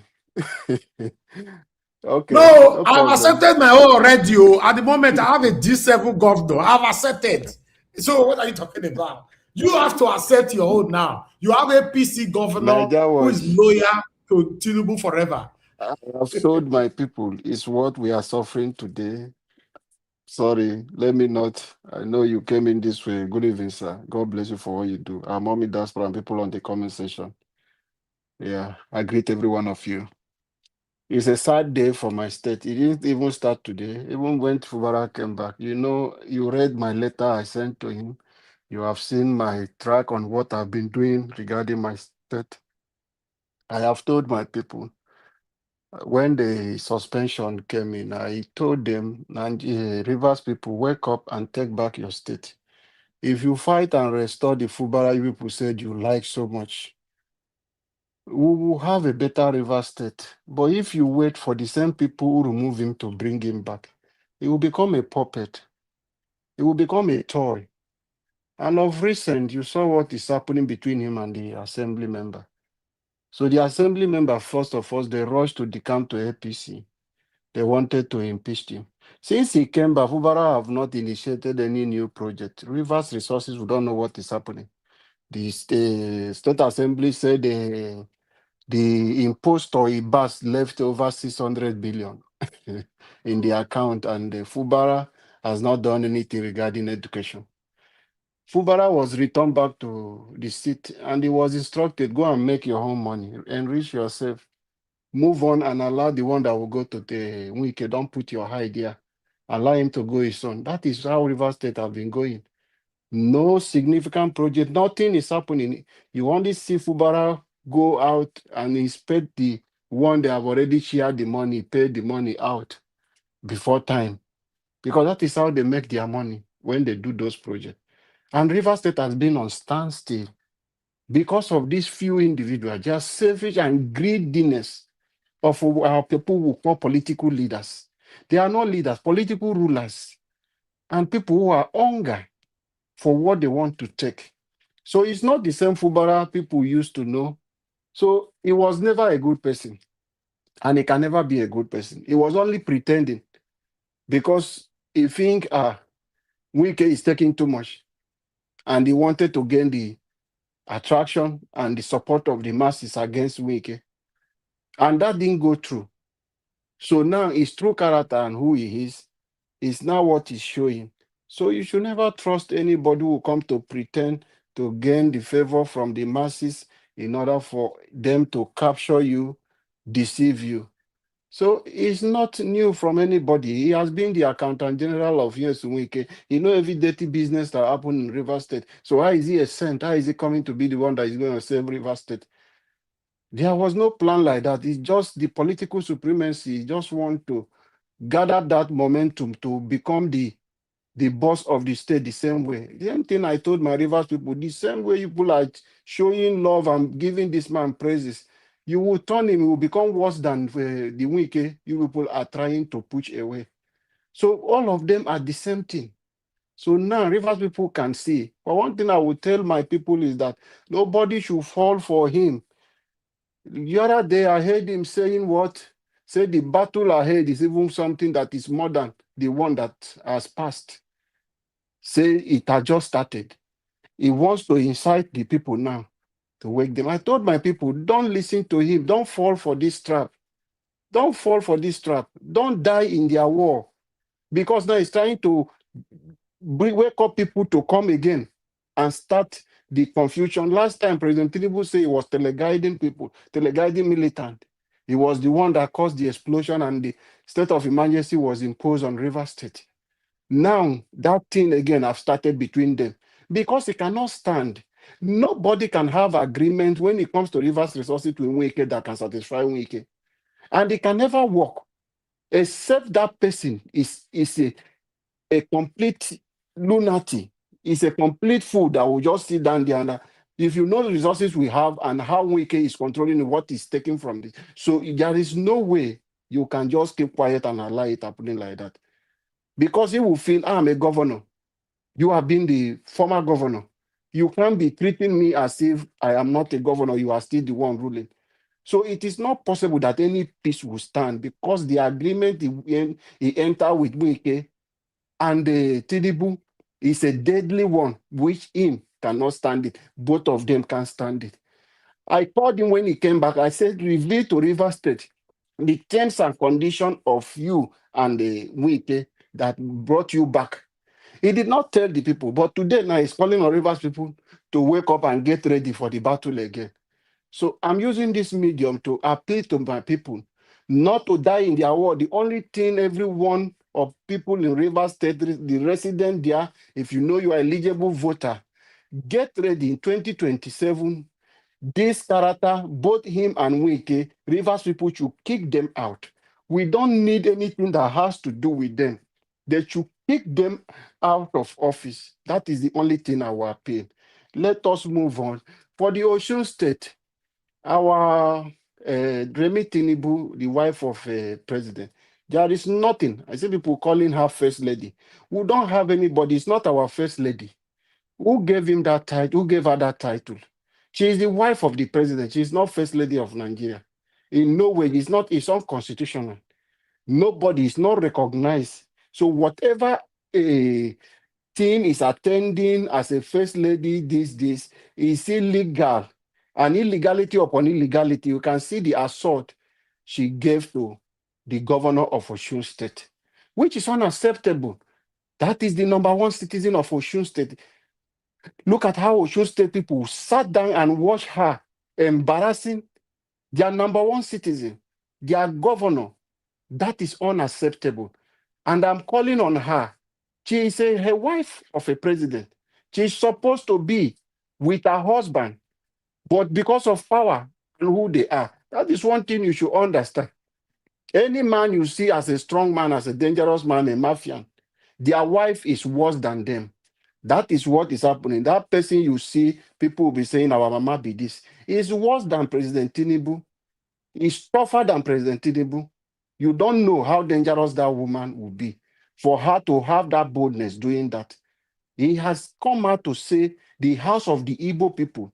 A kind of message, those kind of things has not come out even in the mouth of Tinubu. We think is too arrogant. It has not come out that the house of the Igbo people will be given to the people of Yoruba in Lagos State. So that is the kind of character you see. It is left for Osun people to just sit down there and watch her insulting their number one citizen. That is Adeleke, the governor of the state. It's the same power that the president have. It's the same power. Both of them were elected. And the wife, if Adeleke has gone out with the wife, it would have been a better thing to at least be the one to respond to her. Let her feel and see how it is. So that let me see Nigerians who will support those evil, the assault she rendered to a man like that in public. So it's unacceptable. Nobody should encourage that thing. And it is shameful to our government, the Nigerian government. It is really embarrassing that we have a government who say Nigeria is a sovereign state. And yet, you go to the National Security Advisor is telling Nigeria that kidnapped children are in safe hands. So you're now wondering, is it the government that are keeping these children or they are terrorists? So sometimes you will be confused. You don't know what is happening in Nigeria. It's really disturbing. How can the people who are supposed to protect life becoming this thing, drinking tea and coffee with bandit? You go today to say, tomorrow you say 50 escape.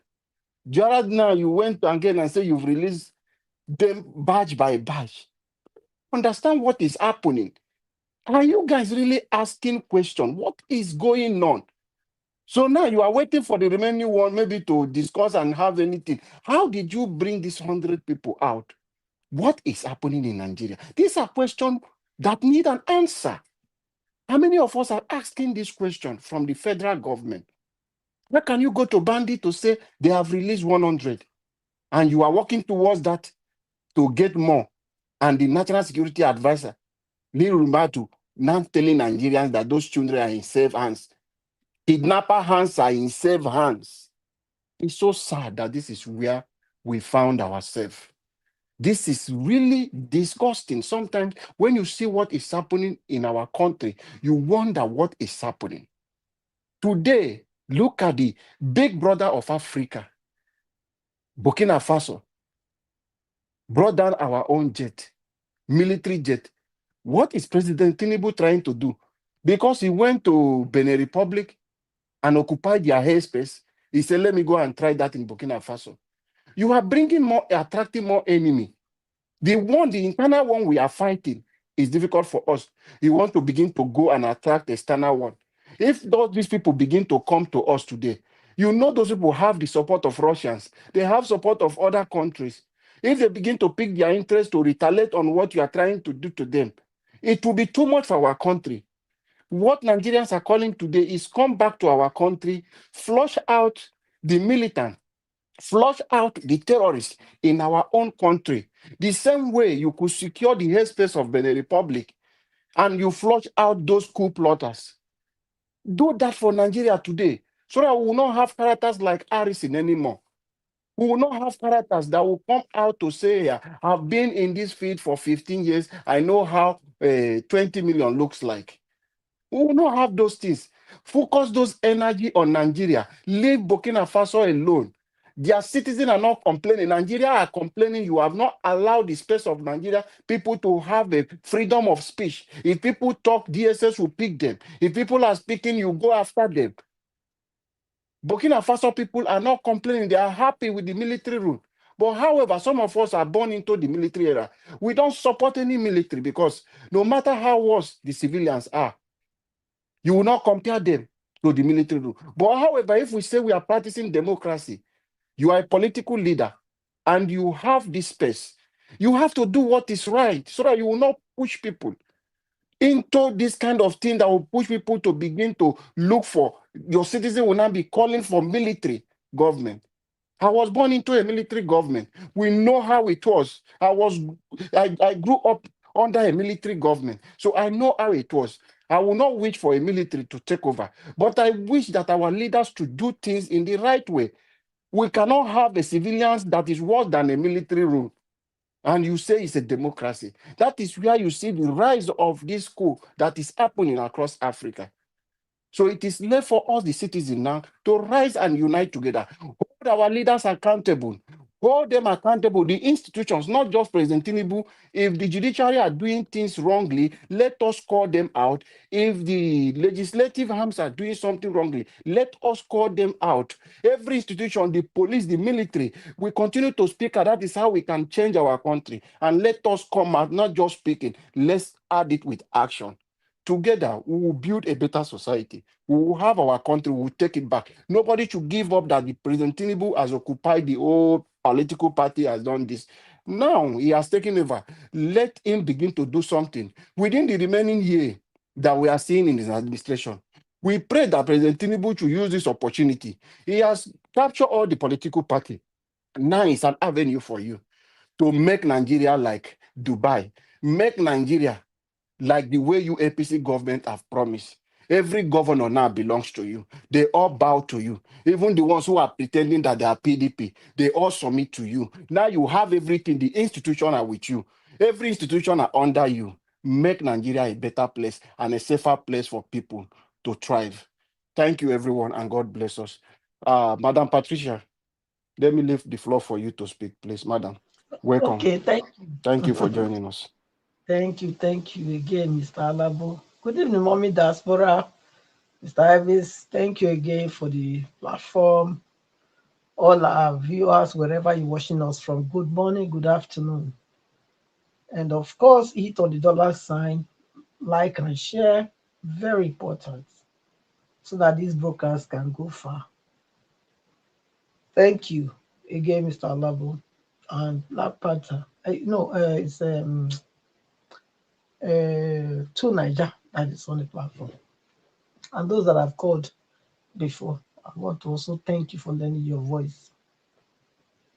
Yes, as I was saying, it's a lot of things to talk about, but I don't think I have enough time.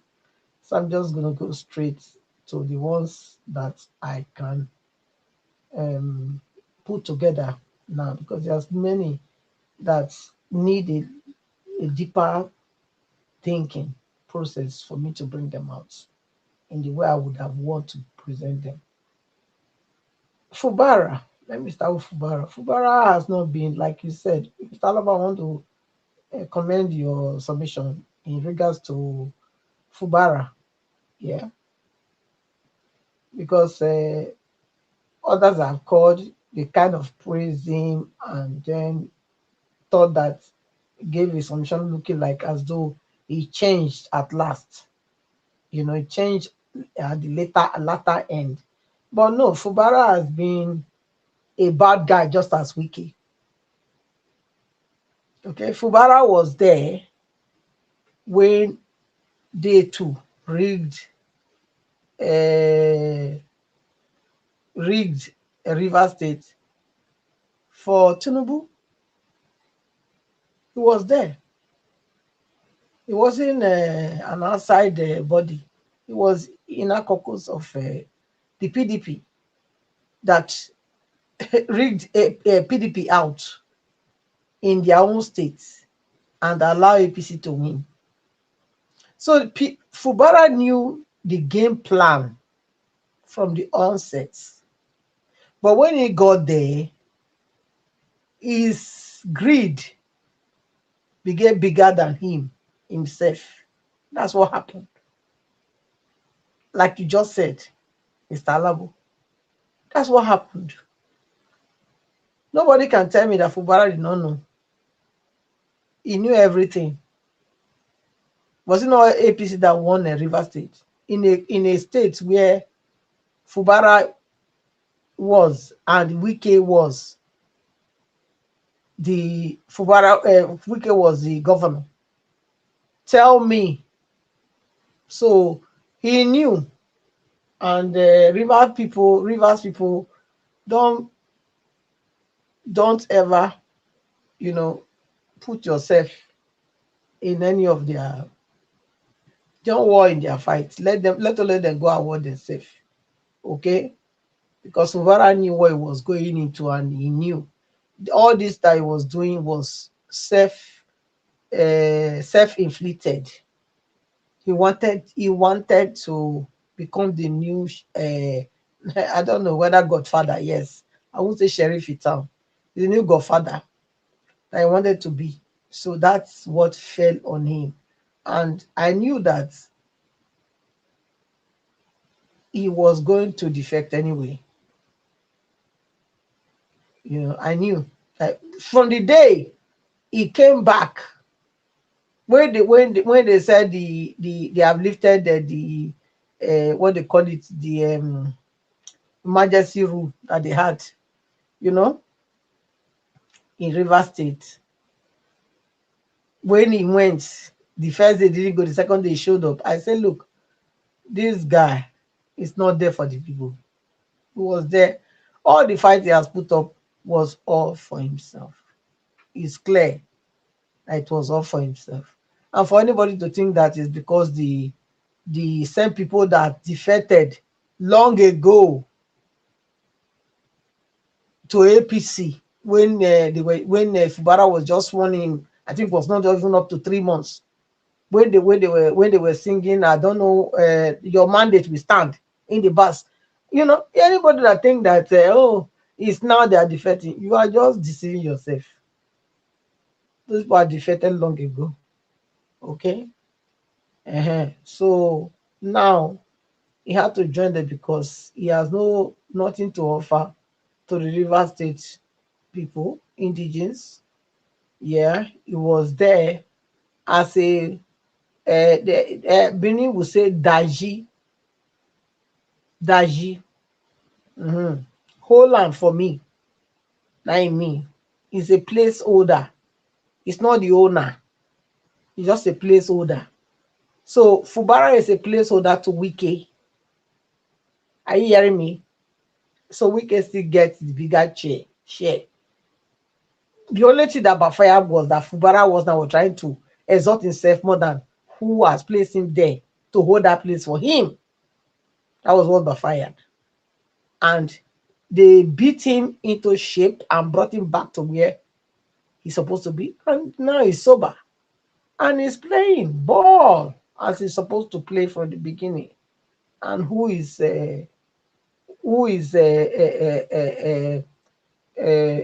what's the word?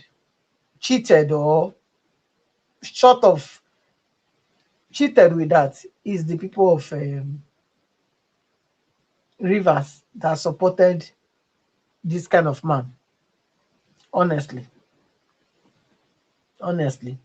you know, I think before we support somebody, we should look at where they are coming from.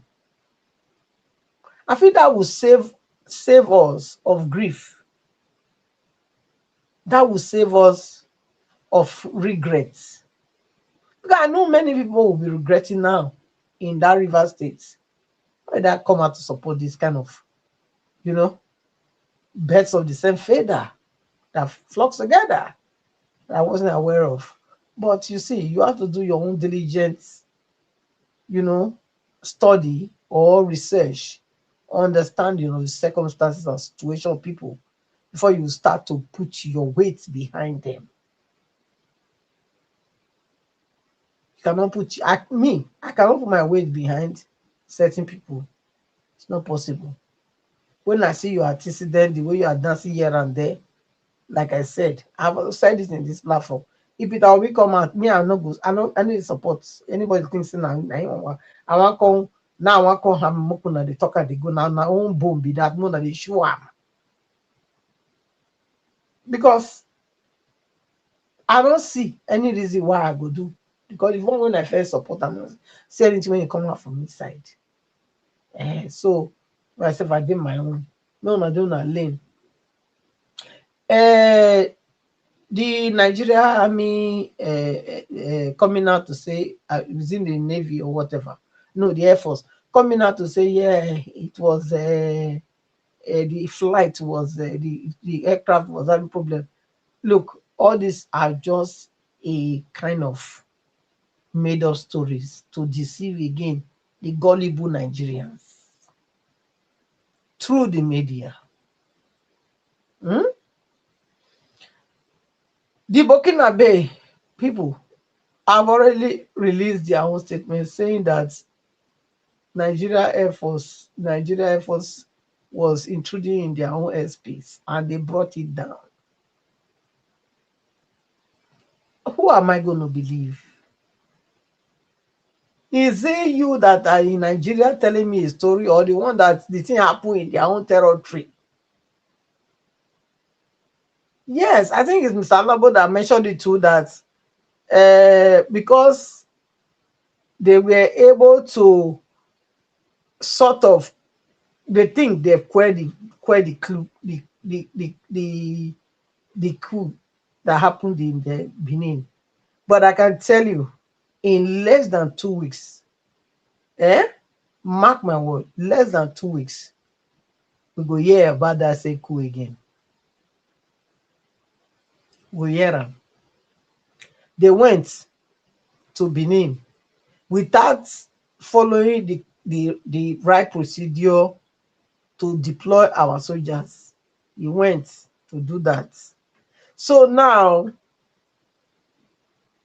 France is the new lover girl, or I don't know, maybe Nigeria is the girl, the France is the husband. I don't know which one. Let me put it down like that. France that everybody is chasing away from everywhere is the one Nigeria is cuddling and embracing. That's Tinubu, not Nigeria.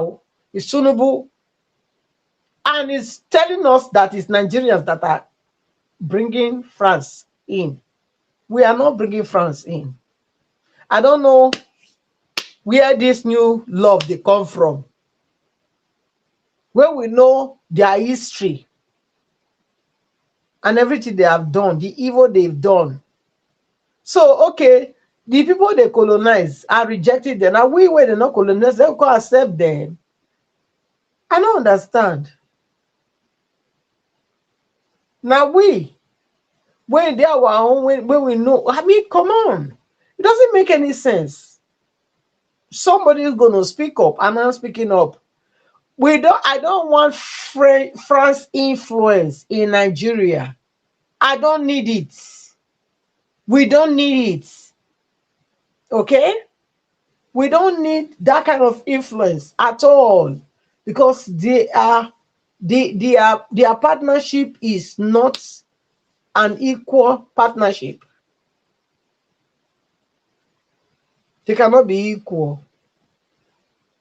So, Tinubu, whatever you are trying to do, stop it. Because France or French people, I will say France, yes, because it's not there for your interest. 1 minute, Madam Rita. We should be Madam fighting Patricia, for sorry. our own interest. We should be fighting for our interest and not other people's interest. Okay? So this new lover that you found, Tinubu, is not going to be. It's not going to be. Let them go back to where they come from. We don't need French or France to help us fight insecurity. We don't need them. They said they were fighting insecurity in the Sahel, and their life got worse. That's why they send them packing. So how come now we go come accommodate them? I don't understand what they worry these people, these leaders, these so-called ruiners. Thank you, Madam If Patricia. they're good, if France is good, why do you think your brother drove them out? Why? Now you want to carry the entire house. Excuse me. The dry snake where they buy from that place. You say, oh no, they buy it. This snake that you say no, they buy it anymore. So you can carry the snake enter house. Excuse me. Thank you, Madam Patricia. Thank you. Thank you, man, for that wonderful submission. Okay, thank you. Before you move on, Mr. Alabo. Okay, sorry. Before you move on, let me quickly appreciate Madam Suberry. Thank you very much, man, for the super chat. I'm very, very grateful. Thank you very much, man. God bless you. Guys, press on the like, help us to share. Mr. Alabo, back to you. Thank you, sir. Thank you, Mr. Everich. Thank you, Madam Suberry. God bless you. To Niger. Go ahead, sir. Thank you. Your 15 minutes starts now. Thank you for having me. Yeah, greetings, Niger Watch. Thank you for holding this platform on every day. And thank you for having me. Greetings to the panelists, to the chat, and to the viewers. And all the people that are supporting Niger Watch to keep this program on every day. I appreciate all the work you are doing. I'm sure a lot of people do. I just wanted to kind of double down on some of the comments made by the previous speaker, which is quite accurate. Starting from the last point she made about why President Tinubu is seeking help from the French when the French failed in the Sahel. And America has always failed against terrorist groups, and maybe because they use them as instrument of destabilization. They've always failed against terrorist groups. They've never succeeded with Al-Qaeda. Al-Qaeda is still around today, isn't it? Even if Osama bin Laden is gone.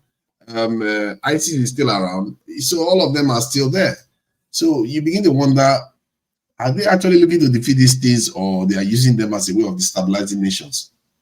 Because if you look at the nations that don't tend to have these groups within them, they tend to be Iran. Iran doesn't like Al-Qaeda. They don't like ISIS. They don't like everybody. So Iran doesn't have them. North Korea doesn't like them. And Russia doesn't like them. China doesn't like them. So all those people that are not Western, they don't like some of all these terrorist groups. And it's really strange. The countries that these terrorist groups show up are like countries like Nigeria, Sahel nations that technically we're cooperating with the West. Why should he be showing up there? He shouldn't be showing up there at all. It shows you that whatever they've been giving us is not enough for us to be secure, because they too don't want it to be secure. Their countries are secure. We know how they secure their countries. America is secure. China, France is secure. In short, the entire Europe is secure. There's like a Garden of Eden right now. If you go to Europe, they have quite a high level of security and they live quite well. But yet, they pretend as if they don't know what our problem is. And they are the ones that prevent our leaders from doing the right thing. When I tell people here that your president, whenever he goes overseas for treatment and all these things, every time he's running to France, UK, he's not governing, he's not going to govern for you. Clearly, that's a sign that he's not governing for you. People take these things for granted because they don't understand that most nations, their leaders don't travel overseas the way our president travels overseas. They don't go overseas for treatment because that's a massive security breach. Your leaders are compromised. They don't govern for you. They don't value your lives.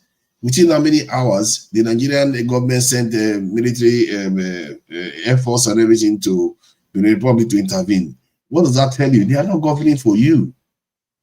We are not the priority. And many of these leaders, if you look at the way Fubara behaves right now, it's like their bravery is only for their own people. They are not brave to outsiders. And the only reason why, when I say bravery, it's not true actually. Clearly, because if they are truly brave to their people, then they should still remain brave to foreigners. Because to be brave to one side, it means that you are willing to take risks with your own life and well-being. But clearly, why is it that that so-called willingness to take risks with their own life and well-being fades away when it comes to foreigners? So it tells you that their bravery is based on the power that was conferred onto them by their foreign partners. That's why they are able to oppress Nigerians. They are not brave. They sell out the country all the time. They know well that they are impoverishing their people, but they do it because they want to be comfortable. Look at Fubara himself. Now he too was he barely even campaigned. Wiki campaigned for him, made him a governor. Then he went on immediately to go and destroy House of Assembly in his state. This is a building that was built by the states with the state's resources. He destroyed it, and then he suddenly wants to become a freedom fighter. And then they took him out, brought him back in again. Now he's converted. What did you expect? These people are children. They are running societies. They are children. This is why your country looks so dirty all the time. Even if you spend billions or billions of dollars on it, the country, the streets are not taken care of. Everything just looks disorganized. They are like children. They don't know how to run a country. These guys barely even run a room. They come out of their own building and they will see the road completely dilapidated. They don't see any issue with that. These leaders cannot say, you know what, we are a little bit embarrassed. We have to make a plan. This whole country has to be industrialized. We have to make our roads, everything like normal people do. You see the shame in them? No. Instead of that, they double down and all they care about is their interest. And I have to say, the Nigerian culture doesn't help. We have a very toxic culture of only elevating wealth. We don't elevate integrity. We don't elevate honesty. We don't elevate people that actually want to do the right thing for the people, but for the state itself. That's why you don't have nationalists. Whom are your nationalists? Who is going to fight for the nation when all you people care about is tribalism, religious stuff, and wealth? There is nothing there. That culture has to be put in the back burners. People that advocate for these things have to be discouraged, and people that have integrity at their core, honesty and rule of law, those are the ones that we should be elevating. The ones that want to fight crime, that want to fight tribalism, that want to fight religious division, those are the ones we should be elevating. Not all the dividers. They come and they say one thing and we all take sides against them. And I noticed that when you criticize some Nigerians, you know what they will do? You tell them, oh, you are too tribalistic. Then they start talking on behalf of their whole people. They start saying, oh, if you don't want to fight for your people, I'm fighting for my own people. I'm saying stuff for my own people. In reality, you are just saying stuff for yourself. Who gave you the right to start talking for your own people? When every single thing they talk about is always about tribalism, you turn it into. Suddenly, every time Nigerians they see something, they have to see it through the lens of tribalism. They forget that if Nigeria doesn't do well, your whole country doesn't do well, your whole tribe doesn't do well too. The fate of the country is tied to the fate of the tribes. It's not mutually exclusive. They are all aligned with each other. If the country doesn't do well, your tribe wouldn't do well. How many tribes can say that they are doing so well in this country now? Are they not going to drive on those bad roads? And then they're going to go to the same hospitals? Then they're going to face the same insecurities. No tribe is escaping the problems that we are facing in this country. All of them, from the southeast, south, northeast, northwest, they are all complicit in the problem that we are facing in this country. All of them. Look at this one now. This is the one of them now. Yesterday he was pretending as if he is a victim. Now he just shows you that he's one of them. All those people you elected under Labour Party that were under P2B, where are they now? And I dare to tell you that P2B is also complicit. Let me give you a reason why I think he's complicit. This is a man, a politician, when he ran for office, he said he was going to recruit up to 1 million to start the military. And then in the police and other security forces. Have you ever seen him challenge the president on these points? Even if he knew the president intended to recruit many, to at least based on his campaign at Chatham House. He said he was going to recruit heavily into the military. He's going to recruit heavily into the police force. That's what the Tinubu promised. They all promised it. Kwankwaso promised the same thing, almost 1 million. Atiku promised the same thing.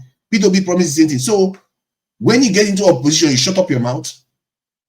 No, you keep advocating your vision for that country. That's how opposition behaves.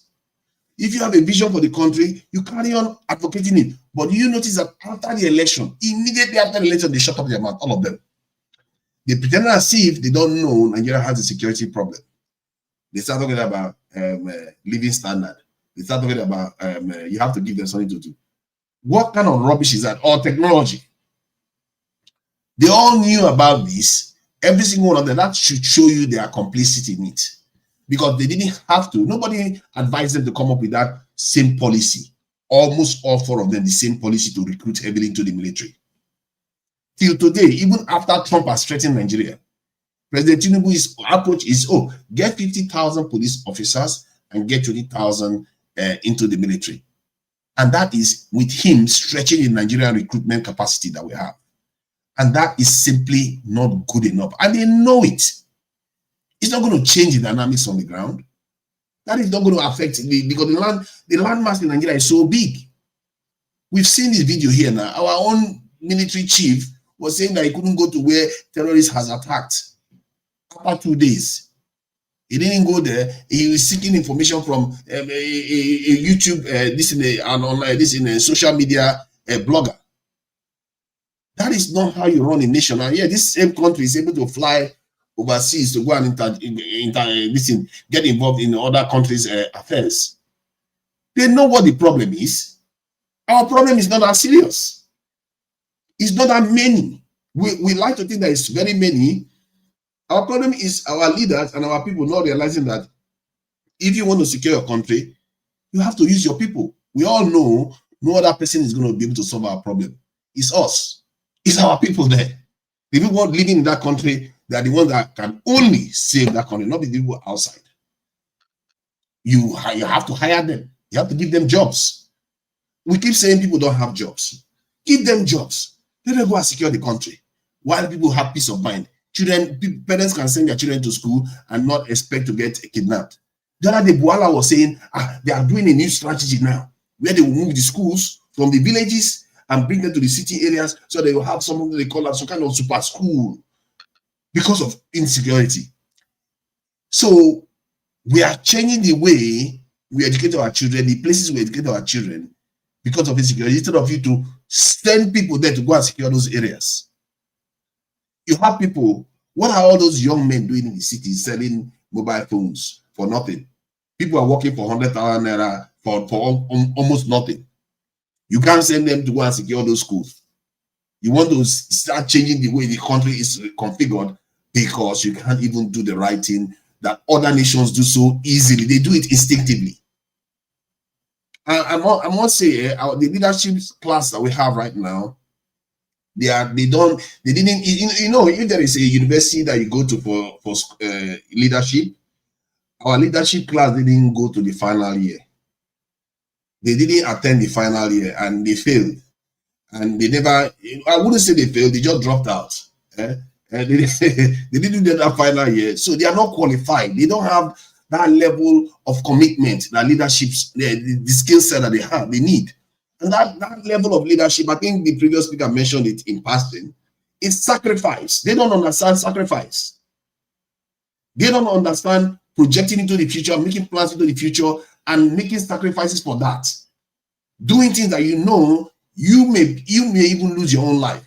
You may even fall for it, but the future generation is going to enjoy the benefits of that action because you don't care. But people like Fubara, they don't see that. All they care about is themselves. Random. That's how many of our, thank you for that. That's how many of our politicians behave. Many of our politicians, it's just all about money. They don't have ideology. They are all house boys. They just go there, yes, sir, give me money. Yes, sir, give me money. Let me do one thing, pretend as if I've done something. Let me make myself very rich. That is all they see. They don't see that they are sitting on top, not only Nigeria, maybe the entire black race of almost 1.5 billion people.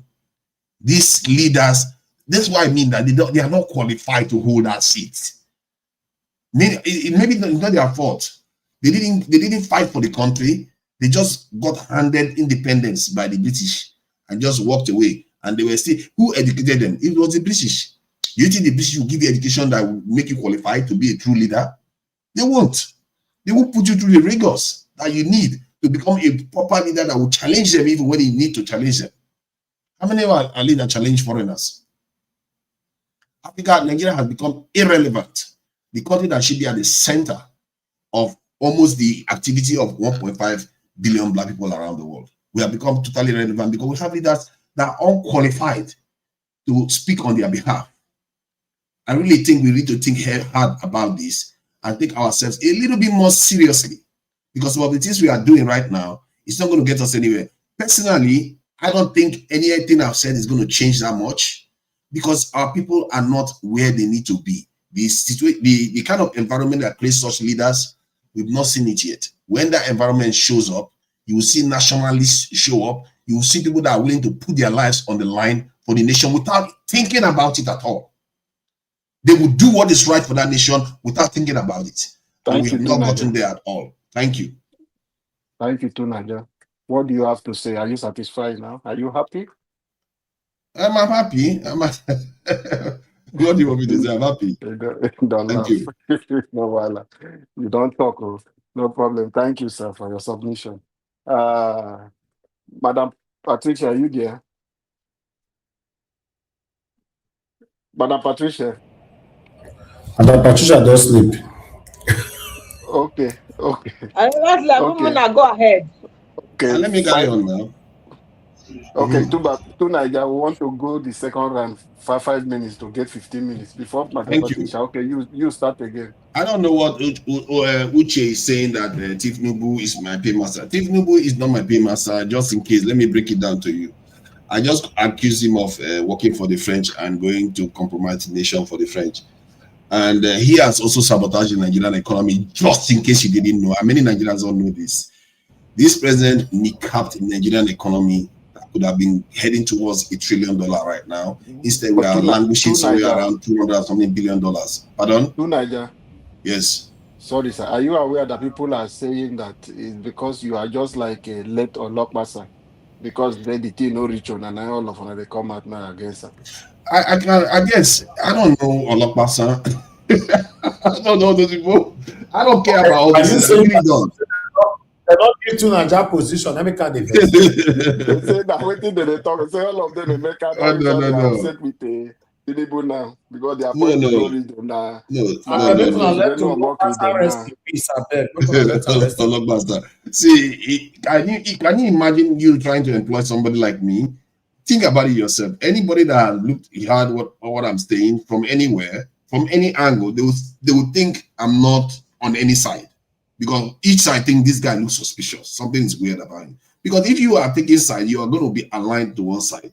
I literally accused P2B just now of also being compromised. This is the fact of the situation because the information is clear. How is Peter Obi compromised? When you keep saying Peter Obi is compromised, now let me say why. Because before he ran for election, he said he was looking to recruit 1 million into the security for a military alone, then up to 1 million between the police and the others. That's what his policy. Normally, as a politician, when you have a policy, then the other party gets into office, you advocate that policy. The reason why you do that is because whenever the government screws up, that policy is going to be shining as a beacon, as a direction for the country. Peter Obi the one running Nigeria? Why is he compromised? No, why is compromised? That he's not saying anything about it anymore.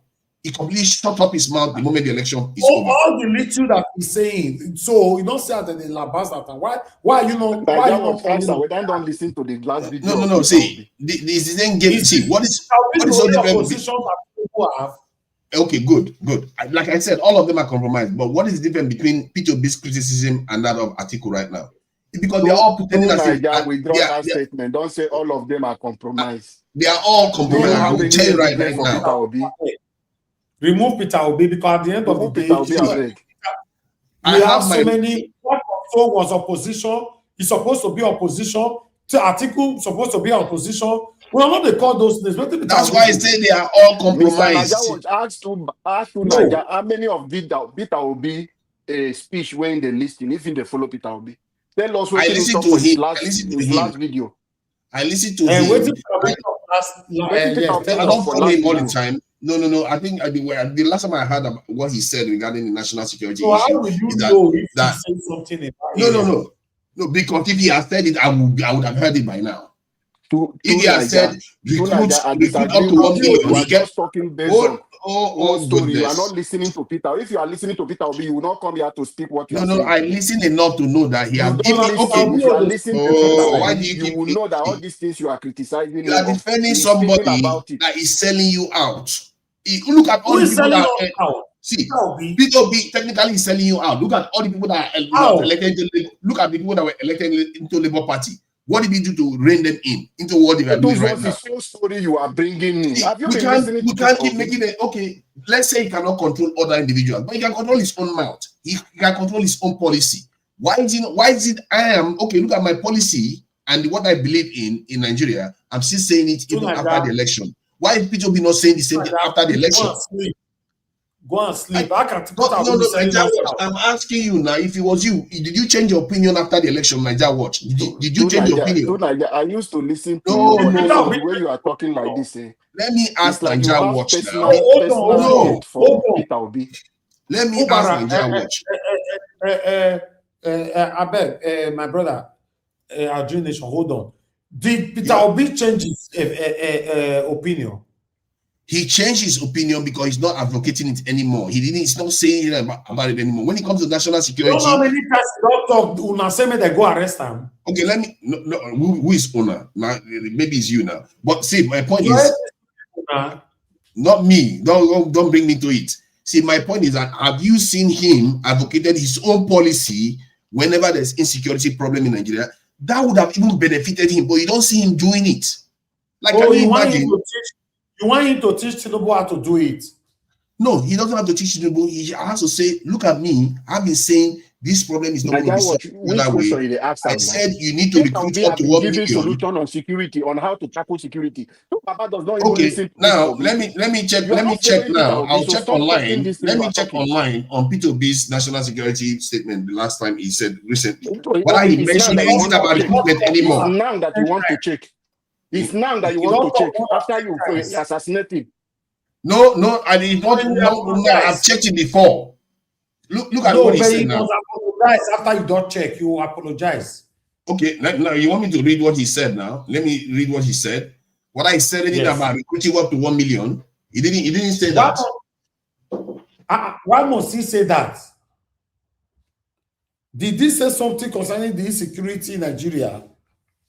Yes, because his policy is that's what parties do. Niger Watch. Did you change your opinion after the election, you have the same opinion after the election, because every time any issue comes up, like when you talk about corruption, what you're going to do to corrupt politicians, you know how you talk about you're going to put them in a cage and all those things. You didn't change your opinion after the election. You are still going to advocate the same position. Why is it that all the presidential candidates change their mind? Somehow they are not saying anything about it anymore. The most important aspect to our national security, they are not saying anything about it anymore. That is my case against it. Thank you. Thank you. Oh, look at that. To the south, my time is up. Okay. You can't come here and be talk about your principal, Tinubu. No, I see. Tinubu is not my principal. Nobody is my principal. You said it yourself. Nobody is yours. If the person does the right thing, you're going to hold them. You're going to support them. If they don't, you're going to hold them accountable. We have so many opposition. Call others out. That's why I said all of them. I mentioned Atiku, Kwakwaso, this thing. What's the other one's name again? Kwakwaso. There was a third person. There was another person. Okay, Peter Obi is the third one, and clearly Tinubu is compromised too. That one, I've been complaining about him. The fact that he just goes to France running all the time, it's clear that he's been compromised right from the beginning. You called them. Did you discuss anything? Discuss Atiku specifically? I discussed Atiku now. Emphasis is on Peter Obi is your problem. No. My emphasis is not on Peter Obi. But your aim is to attack Peter Obi. What do you mean my aim is to attack Peter Obi? I'm saying because the reason why I'm highlighting Peter Obi. The reason why I'm highlighting Peter Obi, can you listen? I'm highlighting Peter Obi because I support Peter Obi from, like, if there's an election today now, I'll still support Peter Obi, but I'm highlighting him because he's also showing that he's compromised. On Peter Obi, why are you not speaking? Take 1 minute to talk about Kwakwaso and Atiku. Kwakwaso and Atiku, those ones are a lost cause. Why would you talk about a lost cause? We still need to talk about that. Stop talking about Peter Obi. Okay. More than let him be. Okay, let me Peter Obi go resign. Someone are not worried. Go so resign. Naija was tell am the question when people they ask for this panel. They say Emeka don't talk saying from Igbo, saying from Abia State. Kwakwaso has been compromised from the get-go. This is a guy that barely stays in Nigeria. He's always in the Middle East. Yes. To Naija, Emeka don't come. Nigerians are asking you. Emeka came here and said he's from Abia State. He's a prince waiting to become a king. Where are you from? Now you're waiting Nigeria, they ask. Why are people confused about where I'm from? From this Igbo state now. If they need somebody, they can come and check my village. I don't know what they are complaining about. See, point is that I'm in Nigeria. I'm in Nigerian. See, I'm in Nigerian. I'm from the south, and I'm in there. See, to me, I don't see much of a difference. Okay. Now where from south? The south, that's where I'm from. I don't disclose my personal anybody online. From state now from south. Because to me, it's quite irrelevant. Because in reality, if the country is doing well, all the tribes are going to be fine. That means, if you look at many people that even advocate for Biafra, if you ask them what they truly want, they just want a country that works. Many of them, if you ask, if the country functions, 70% of people that want Biafra will change their mind. They will not care. Because that's all they want. I've spoken to them before and I've asked them. And they will tell you, I want the country to function well. I want this part to be developed. I want that part to be... I'm like, but all this stuff is what everybody else is asking for. But it's just their way of manifesting their own grievances or with for the nation. People have different ways of expressing similar views on these frustrations. My point is that if you look at the way our politicians behave, just like Fubara, we are seeing how compromised he too is. We have seen how many of all the members of the House of Assembly that were elected in Labour Party, did you notice how quickly they fell in line? It's scary. For me, I don't know why you guys are not scared. That should scare you. How quickly all those Labour Party members that was elected, all of them fell in line very quickly. Within months. They didn't even wait years, months. Hold on, Tunaja. Hold on. Black Panther want to talk to you. Black Panther, talk to her. Thank you. You see, Naija Wash. Yes, sir. What Naija just came here to do is just to set the template. You will understand what I'm saying now. I'm only going to say this. He has just come up to set up the template. Let's continue this week. We are going to hear some of their intruders coming in. Thank you. Okay. Wow. All right. This kind of conspiracy theories. What am I saying? Is it false or is it true? That's be looking out for. Don't worry about conspiracy theories. Through Niger, this is two Go ahead. questions I want to ask you. You've been speaking. You spoke about Peter Obi. Everything you came here to do today is Labour Party and Peter Obi. Is it only Labour Party and Peter Obi that is decamping to APC? No. Are you not seeing people in PDP and other party? We just saw it just now. Did I not talk about what Fubara did? You are not talking about the it. house, When the you building. mentioned Labour Party over 100 times. No, actually, I talked about Fubara himself, what he did to the party, how he didn't even campaign. How many times did you talk about that one? But when you come, you just put that one. When you say it, you jump to Labour Party, you jump to Peter Obi. Okay, you want us to keep quiet about it. Your principal. If you don't want to talk about it anymore, let me talk about how Tinubu too is compromised. See, a moment ago, Nigeria and do Nigeria very well. Let me talk about how President Tinubu too is compromised. President Tinubu came into a country with an economy of $477 billion. Within a year or so, he reduced it to around $180-something billion. That is more than half. He more than half the GDP of Nigeria. And many Nigerians, all they saw is inflation, they saw currency depreciation and all the rest of it. But they don't know the real damage that he has done. Because the less money you have in as a GDP, the less money you can borrow from foreigners in a kind of with low interest and access. Look at a country with about 5 million like Singapore can owe 1.4 trillion. But Nigeria cannot, because we have compromised our GDP so badly, and because of the kind of policies this government has pursued. And if anybody wants to hold him accountable, that's where you should hold him accountable. Because if you give me your house to maintain, and your house is worth almost 500,000 naira, 500 million naira, then the next year I come back to you and tell you that that house, I really did a nice work on it too. I put a garden and everything, but now the value of the property is worth 180 million naira. Would you be happy? You will not be happy. That's what this president has done to Nigeria. Most people don't see that one happening at all, because all they see is what's going on inside the country. They just say, oh, he got student loans done, and some of the Agbado supporters, no matter what he does, they will support him nonetheless. My problem is that Nigerians are so slow. They can't catch on to all these things. They don't understand economy. They don't understand statecraft. They don't understand how nations are supposed to be structured. And when you tell them, they argue with you, like you're arguing with me now. Like, why can't you see that you need more people in your security forces? Just as much as you need technology and all the rest. You need people there. When you tell people that that's the biggest problem we have, do you know that problem is so deep and so strong that it goes back before colonization? That's the last time we as the people actually stood our ground and say, okay, we can actually protect our people.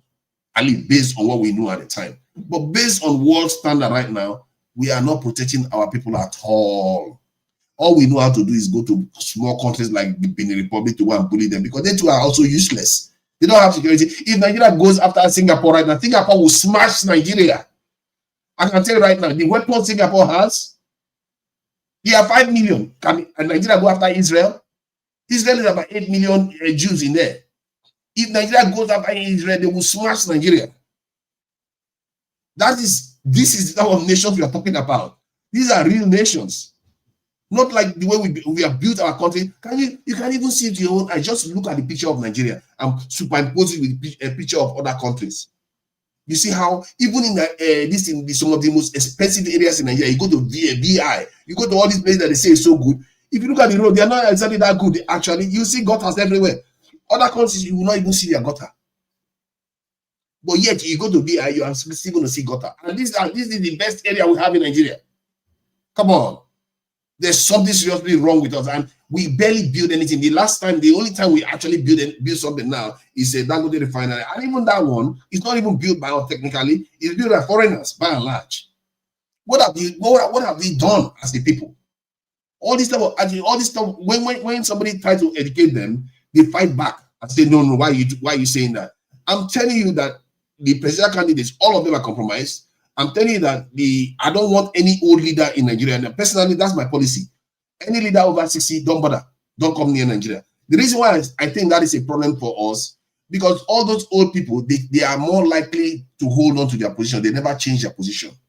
Young people, they might be compromised at first, but they may change their position because young people tend to be more dynamic. They are less. Any country go around the world, you will see the same pattern. Older people don't change their opinion, while younger people change their opinion. That's why conservatives tend to be supported by older people. Conservatives. Go ahead. Have you changed your own position? Has that received? Has he changed his own position? I've changed my position a few times. I literally changed my position. No, I literally changed my. If they give you a governor of Ondo State, will you not be worse than Tinubu? I don't know. See, the way I look at it is that I'm not arrogant enough to think. Tell us. I am from Rivers State. I'm an Ijaw man. Tell us so that we can know. Somebody from your village can call to tell Nigerians about you. That is where we will know that you are a good person. Let me say this. I'm not going to sit here and pretend as if I know what those people go through. I can't pretend as if I know. I have an idea, but compare me to them, I'm far more likely never to shift ground because someone like me, I've got to the point where I decide that I have one life to live. But you just told us that you are unsure now. No, I am unsure because I don't necessarily know what they go through fully. But I know enough to know that I'm better off than them. And Peter Obi? Hold on. Why are you blaming Tinubu and Peter Obi? Hold on now. I just said I know enough to know that I'm better off than them. And I also know enough to know that they are not qualified to be leaders. Not necessarily because it's their fault. See, it's Peter not Obi your fault. As handled power governor of Anambra State for 8 years. See, let me say this. See, leaders. And you are telling us. Hold on. Let me tell you how leaders are. All the ones that I promise you all this, what have they done for you? See, let me tell you how leaders truly are.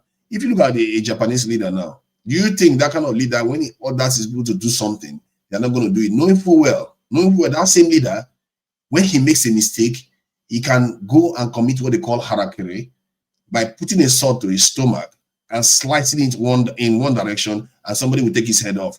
That is a leader. You see, because that leader is like that, can you imagine if he gives an order? The people that gave the order to obey it, because they know these people are accountable. Leaders that are accountable inspire people to follow their rules for things to be done. Do you think our leaders are anything like that? No, they don't come close to that. They are like children compared to that. That is my problem with our own leadership. That's why I said it looks like the way when nations are forming leaders, if there is a university, our leaders didn't attend the final year. They didn't do the final year, which is sacrifice. They don't understand sacrifice. As a matter of fact, Lord Lugard saw it. Lord Lugard, almost 100 years ago, said the same thing about our people. He said, our people don't understand the responsibility of leadership. That's a serious indictment. To him, that was after we were conquered, by the way, not before we were conquered. That was after we were conquered. And what he saw, he said, we like the idea of leadership, but we don't understand its responsibility. Why would the foreigners see that in our people? He said we can't even think into the future. We react for the moment. And that's exactly how we behave now.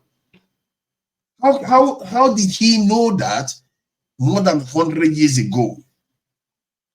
We have a serious problem here. When people tell Nigerians just act as if, oh, you are just attacking us, or you are Bado, or like someone like a Black Panther is packaging, or he's setting this. He's setting this. What am I setting up? This is a serious problem that we face, and this is why you don't see nationalists in that country.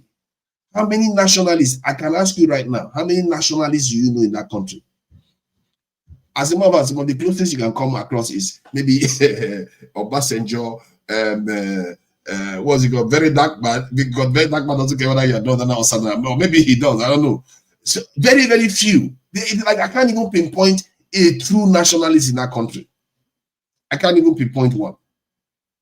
How can you have a country that is being run like that when you have a national orientation services in the country that is supposed to inculcate nationalism in the people? You know, you can see it in some Nigerians. You can see flashes of nationalism in Nigerians when that guy that was played in the video was saying something about Nigerian aircraft being captured by Burkina Faso. And he seems a little bit angry that Tinubu allowed that to happen to Nigerians. You can see that Nigerians get angry when they feel slighted. But our leaders they left us so weak and destitute that Right now, everybody's insulting us. South Africa insults us. Somalis are insulting Nigeria left and right. Because they say we are just big for nothing. And that is true. Can we truly say we are pulling our weight in this world? We are not. And this is not one party. This is not one tribe. This is not one religion. This is the people.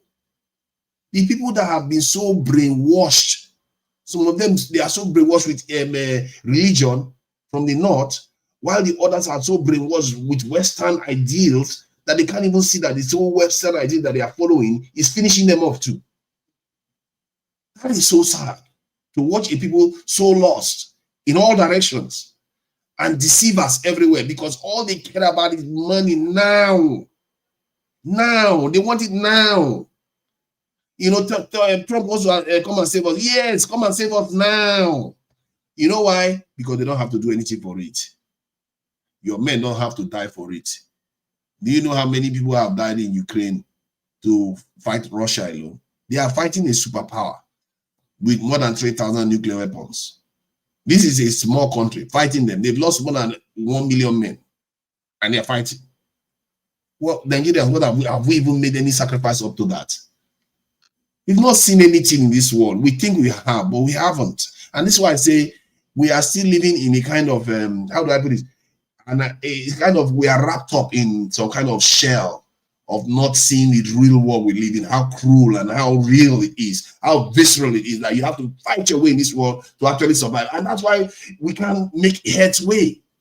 Everything we do seems to be contained. We don't have, our GDP is shrinking, our value, our currency is shrinking. And what else are you going to compare? Our people are running overseas to work for other people. Do you know if they deported all those Nigerians from all over the countries overseas and brought them back to Nigeria, within 10 years, Nigeria will be more developed than whatever we're going to achieve.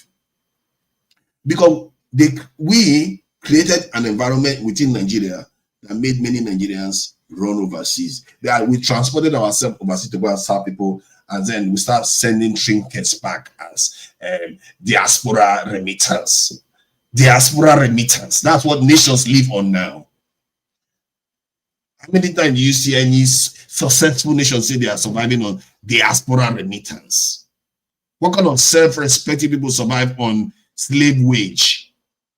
You send your people overseas to go and serve foreigners. Then they send you money back and you're happy. Oh, $20 billion. Billion dollars.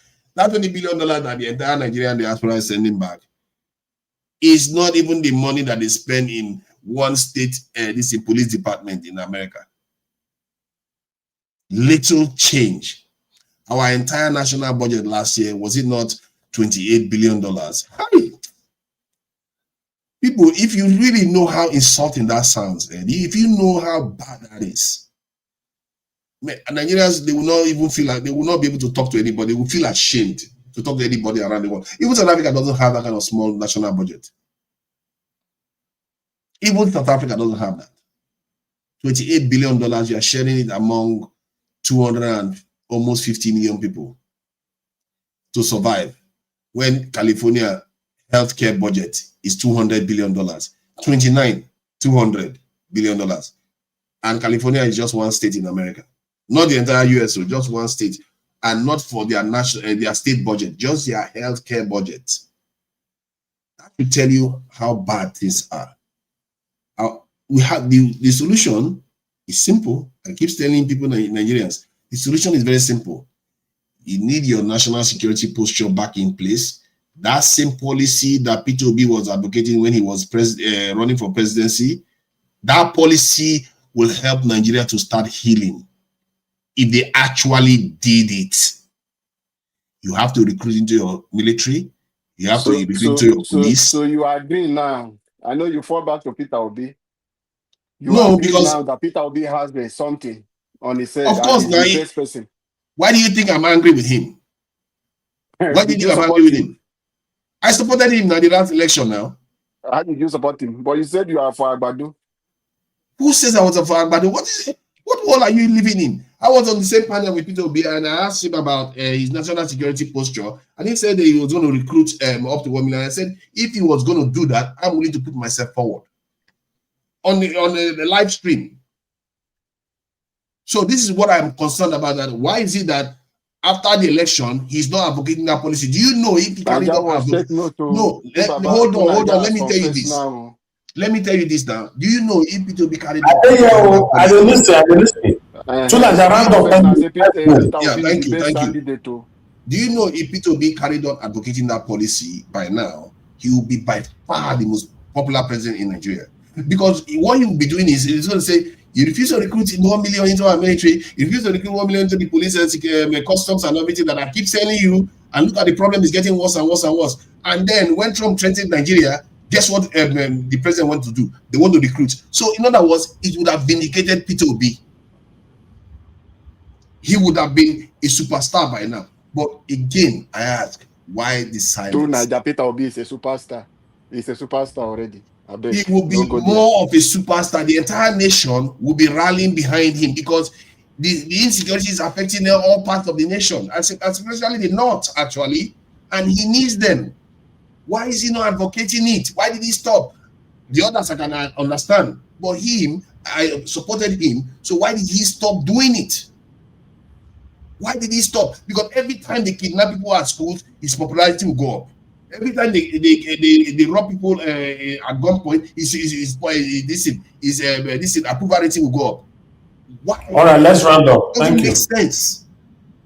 That's what I'm saying. If anybody that knows Peter Obi and is in contact with him, tell him he needs to start advocating those policies because every single time there's an issue, his popularity will keep going up until the government does what he's advocating. And if the government does it, we're all better off for it. If the government doesn't do it, Peter Obi will become more popular and win.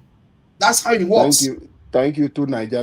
Let me use my own time before Elvis comes. We have allowed you, when you talk about the national issue, not attacking personality or attacking Peter Obi, people will listen to you. Nobody will argue with you.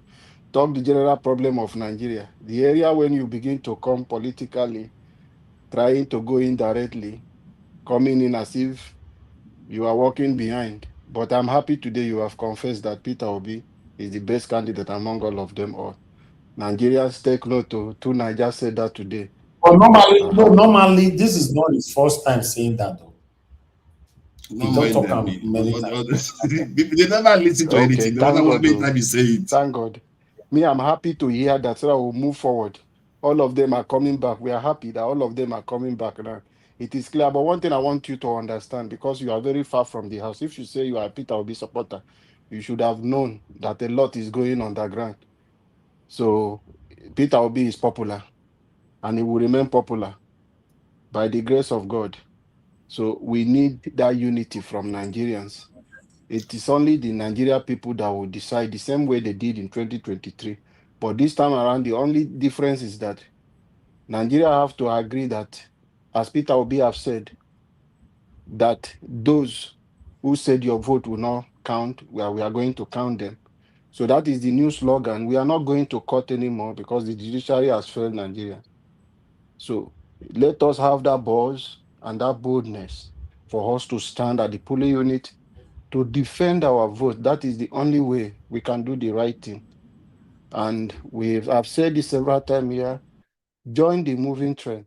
Now that is moving, look for a way. We have the obedient platform. If you know you love Nigeria, join there, indicate your interest, what you want to be. If you want to be to Niger, any state you are from, if you want to pick a governorship, a gubernatorial candidate of your state, in a obedient movement is there. Indicate your interest, submit your CV. We will verify your certificate. If you get D7, we will tell you to go and improve yourself before the election will reach. So nobody is going to come there. It's not like before that Okada somebody will come, or people nobody know, like Imansue criminal in Edo State. Today they have used the ones you are condemning today who have defected to APC. Those kind of character will be no more. So today, if you join the movement, there are people there who will scrutinize, they will look at your document you submit to verify everything before you even know to know if you are tested and trusted before you can handle any position. So get involved. Do Nigeria, don't just stay here alone talking. If you say you know you want Nigeria to move, join the moving train. Nigerians are not ready for somebody like me. You are the same They one will kill talking. You are me. the same one discouraging. I'm not discouraging. I'm giving them solutions. How will Nigeria be ready for people like you? They don't know your identity. No, they will know my identity, and they will know my identity, and they will come for me. This is where I'm from. I have a I will social burn anybody that is in my way. I will burn anybody that is in my way. To Nigeria, it's the same social media name I am using. Go to Facebook, you will see me. Everybody in Rivers State know me. You understand? So you the same way. Let me make it clear to you. Do you think Nigerians are ready to stomach some of the kind of things that needs to be done? If somebody like me makes it into office, the kind of stuff I would do, I will recruit those people, and they are not ready to be recruited. I will conscript them to secure the country. Who are you? So I will conscript them to secure the country.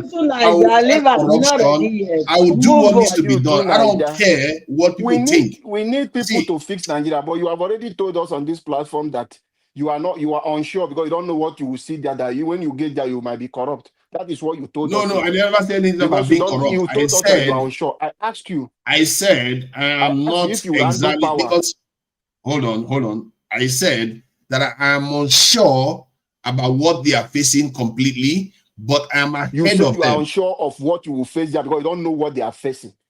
So you are not saying you are going there to make any change that you can. Of course, I'm going there to be there to make any change. What are you talking about? So you are part Why are you of the conflating problem, both things? If you said because you are here today, why are you conflating both things? Why are you conflating both things? You can't take two different thoughts and without connecting them together. If you are telling us Nigeria that you are unsure when you have power, it means if you get that power, you will do worse than Tinubu. When I say I'm unsure, I just told you that they are going to kill me. Are you not listening? I just told you that they're going to kill me if someone like me makes it into office. What is wrong with you? Because Nigeria is not ready for the kind of person I am. Look at what they do to me on this panel alone. Who are you? Are you not seeing what they do to me on the panel? They call me all kinds of names all the time. Who terrorist, devil. They've called me all kinds of names. But to Nigeria, who are you? Nigeria want to know because we need good people to fix the country. And you are here clamoring for that. And yet, nobody knows you. What do you mean nobody knows me? Do I know you? Who are you? You know me. I've given you. This is our dream. Who are go you? And check me. I know. I see. That's my Facebook. Now fight. Okay. Don't mind me. He just asking me straight. Who are? Like you don't know who I am. You say I come on camera too. Are you on camera? I do go on camera every weekend. What are you going on? See, you know, they know who I am. Nigerians know who I am. I talk to Nigerians. Who is the person that knows? Everybody on this comment section cannot say this is who you are. See, you know, I go online with my camera on, like somebody, like a human being. It's not like only this one that you're hiding behind a fist. Yeah? I actually go on camera. So stop going on. We want to follow you on your social media handle. Give us your handle name where we can see you because we know you must put your picture or sometimes you must use your face to go live. The answer to whether an Asian father. Forefathers, look at that. Now it's Asian father. It's not even Asian father. Where did Asian father come from? You just want to blame my highly respectable name. You people are the anonymous people who I think Nigeria is not ready for. See, Nigeria is not ready for people like me. They are not ready for people maybe like this is the Nigerian ones that says it's going to make leaders to Nigerians know cage. Nigeria knows Elvis. Nigeria knows me. They know Madam Patricia. When you say Nigeria, people like you, who are you? That's the area you see me ask you that question. Who are you to Nigeria? You are calling me by my name and you're saying who am I? I'm a Nigerian that has grown up in Nigeria that knows probably more about Nigerian politics than you do. Well, you don't know to Nigeria now. You don't know to Nigeria. You be two-faced. What kind of talk is that? Who are you? Who are you? You are just asking Tinubu, who are you? I don't know who you are. It's the same thing. Our president will not know who is Mama be. Nigeria have been asking this question. Everybody knows who they are, but they are Nigerian nonetheless. A former governor of Nigeria, the people are asking, who are you? It's only Nigeria that pull this one off. Okay, let me finish my so that Madam Patricia can speak. I just want to advise my Rivers people, please don't allow Fubara to deceive any of you into the street. Don't allow him to push you people for his political gain. Every one of you should get ready to sack him and yes, Nwike. Both of them agreed. They are struggling. It's the sharing formula that is a problem. It's your resources that is suffering. Since their problem started, River State has been in darkness.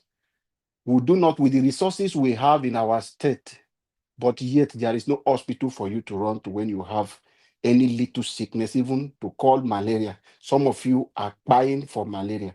Some of you are buying for cholera because there is no potable water for you to drink. So my people, we are rich. We are richer. People will compare us to Angola. That is how our state is. So if we are ready to fix our state, let us all stand up and throw these two people away and get a better people into office so that this godfatherism will end in our state. If you continue to follow Fubara and follow whatever he's telling you, this man is worse than Yesu Nwike you people are saying. We don't need this kind of character. Please don't die in their war. Don't die in their fight. Don't join them. He's deceiving you guys today.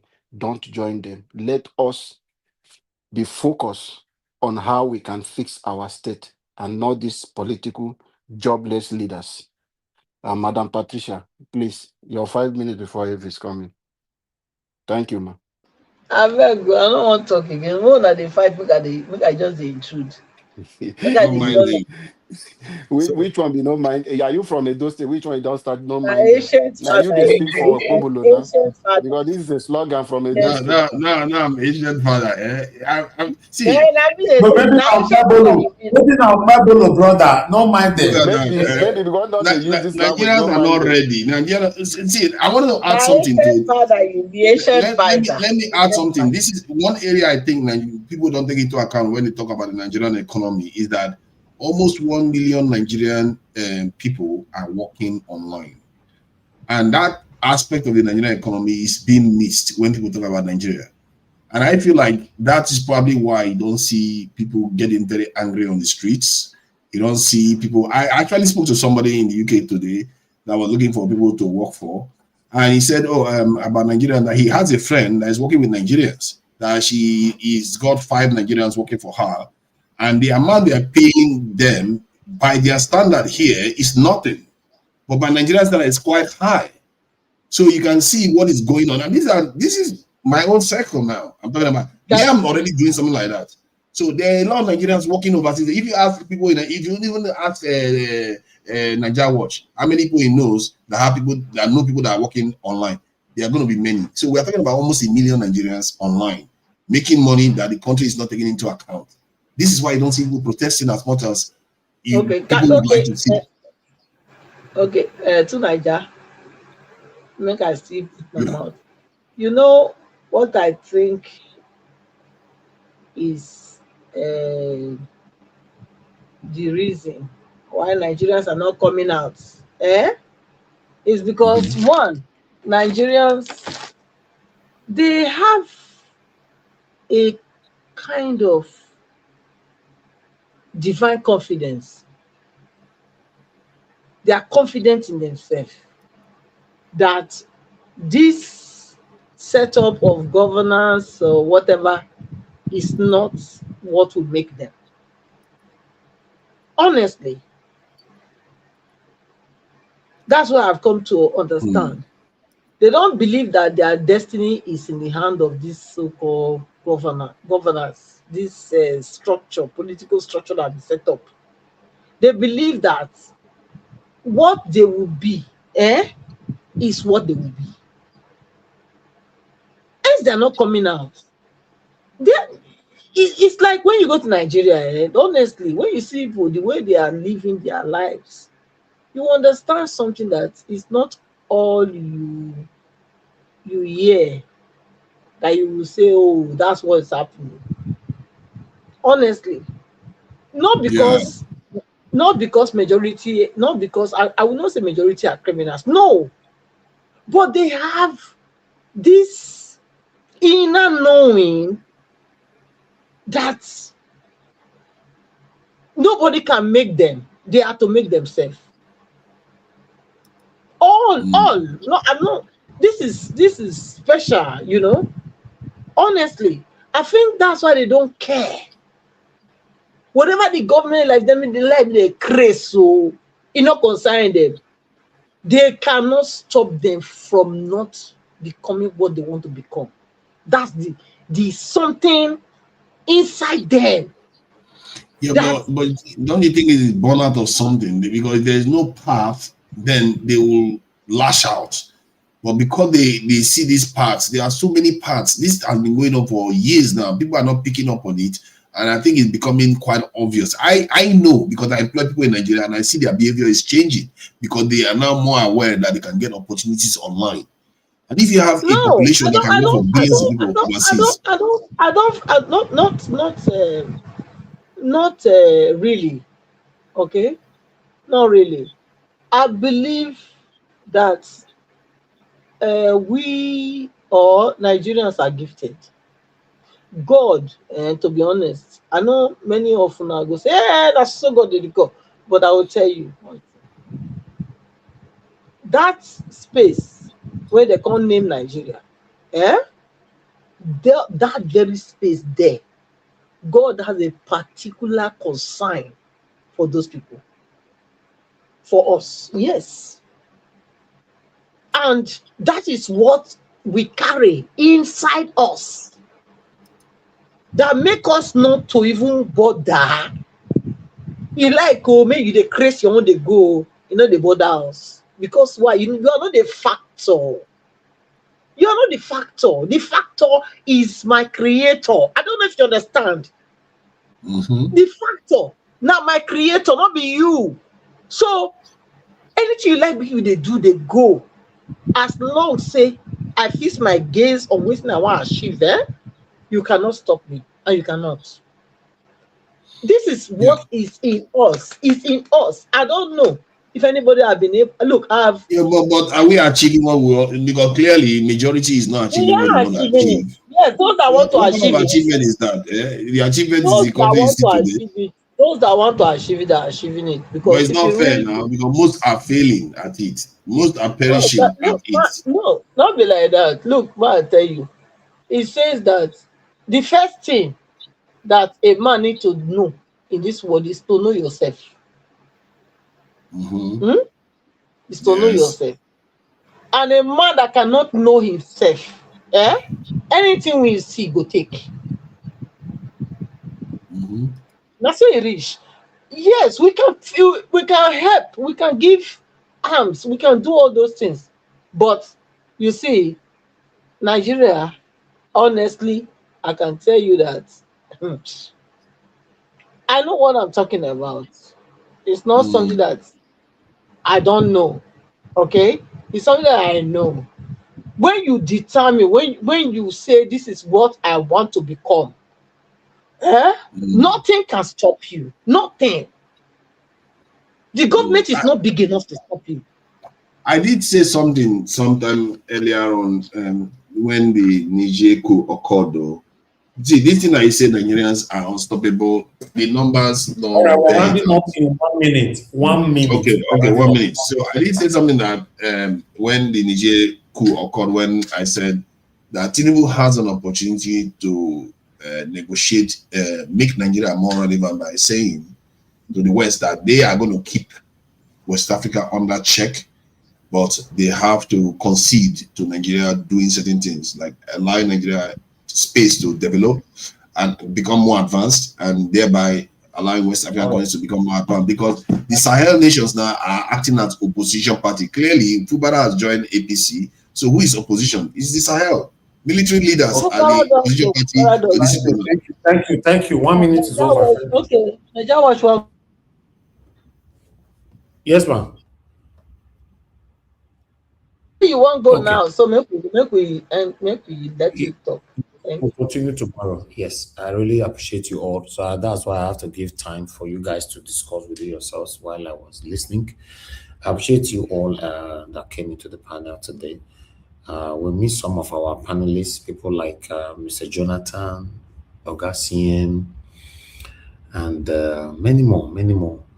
Yes, Madam. Mr. Odua. Mr. Odua. Mr. Odua was here yesterday now. Mr. Odua is here every day. Talking about people that don't see. Mr. Odua is here every day. I don't know, say he call yesterday, but he don't apologize. Or he still agree. He still they argue, so now innocent. No, he's still supporting his favorite, Harrison. Okay. Yes, even though everything is obvious, he's still supporting him, so that's fine. Anyway. Odua, a traditional man. All right, thank you. The traditional man doesn't have anything to do with supporting criminality, I beg. Thank you very much, everyone. Madam Nena was on the comment section. I saw her on one of our videos comment section. Madam Nena, we'll meet you on the panel. You can find time to come into the panel and speak to us. I appreciate you all right there, my people. I understand this RSC matter scares so many people away not to say anything, but it's very unfortunate and it shocked me.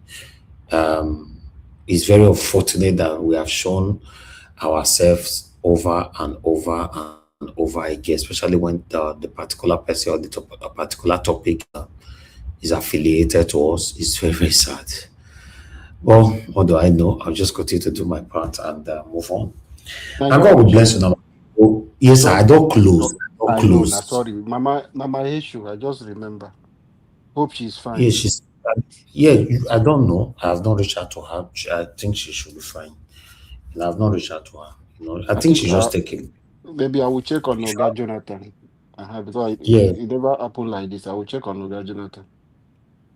Okay, Oga Jonathan. Oga Jonathan, yeah, sometimes it happens as well. He might be busy. Oga Jonathan is a busy person. It's just that Oga Jonathan can be in the travel and he will join us from where he is. Now let me see location before I put him to the panel. So yeah, he might be busy. For me, when people take a break, I don't quick to reach out to people like that. You just let them enjoy the break. When you see that it's getting too much, that's when you reach out to people. So that's what I do though. But for those of you that would like to reach out to anybody, please help us to do.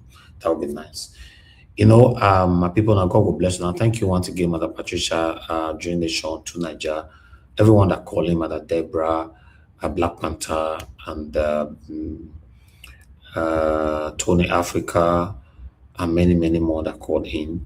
I appreciate those of you that supported the channel, Kingsley, Mother Soberry. I'm very, very grateful. God bless you all. Mother for Mom Dasfera, thank you very much, Mommy. I appreciate you always. I appreciate all you do for us here. Abu Azi, my brother, God bless you. Thanks for all that you do. I really do appreciate you. Mother Peggy Modi, Mother Gina, thank you, my people. Black Panther also there. Thank you, my people. I appreciate you all. Love Maduka, thank you very much. Patience Demudia, I can see you as well. Thank you, my people. Isaac, thank you. Gap Pansat was with us earlier on. Thank you, sir. I appreciate you. Thank you, Benchmarks, and many, many others. I saw he said, thank you very much for joining us. God bless you. I appreciate you. Victor, I can see you. Ushina, I can see you as well. Thank you, everyone, right there. We've come to the end of the broadcast. I'll see you guys again tomorrow. Fingers crossed, 7 p.m. Nigerian time. If we can give you a pre-recorded video, we will. The time is not really permissible at this moment, but let's see how it goes. But stick with us, glue with us. We're always here every day. My people, now God will bless you. Now have a good night and bye for now.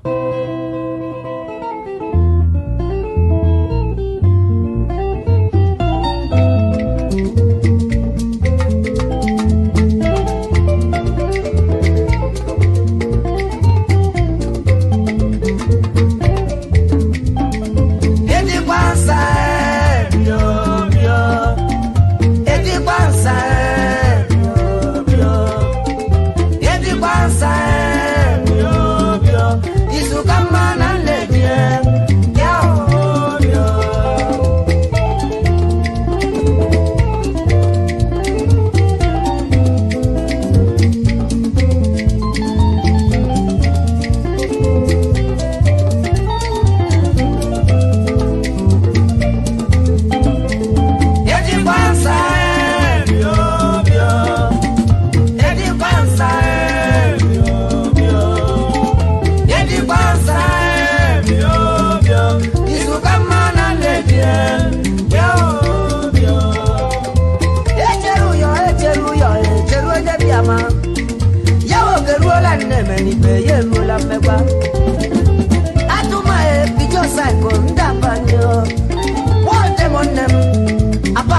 ndaba.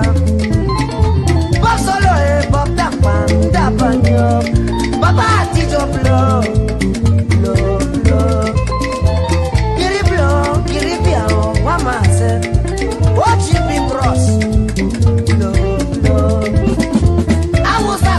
Awosaku tela banye. That yet the cross we machante ndaba. Chicken bros of West Africa ndaba. General important. Chusokole glass dealer ndaba. Mike merchandise electronics dealer.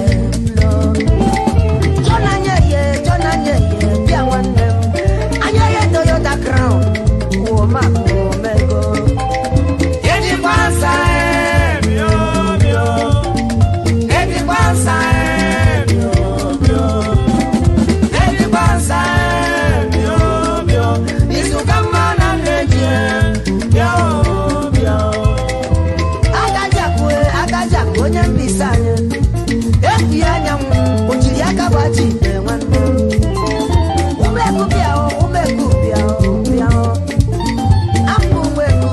Maria,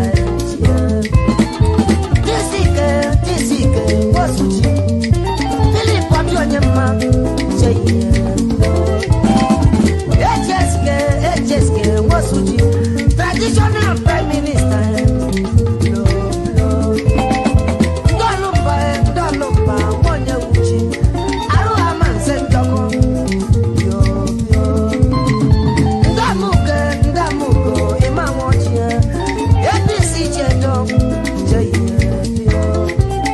Dr. Gochi, na mana wotu waka gemo. Very contractor.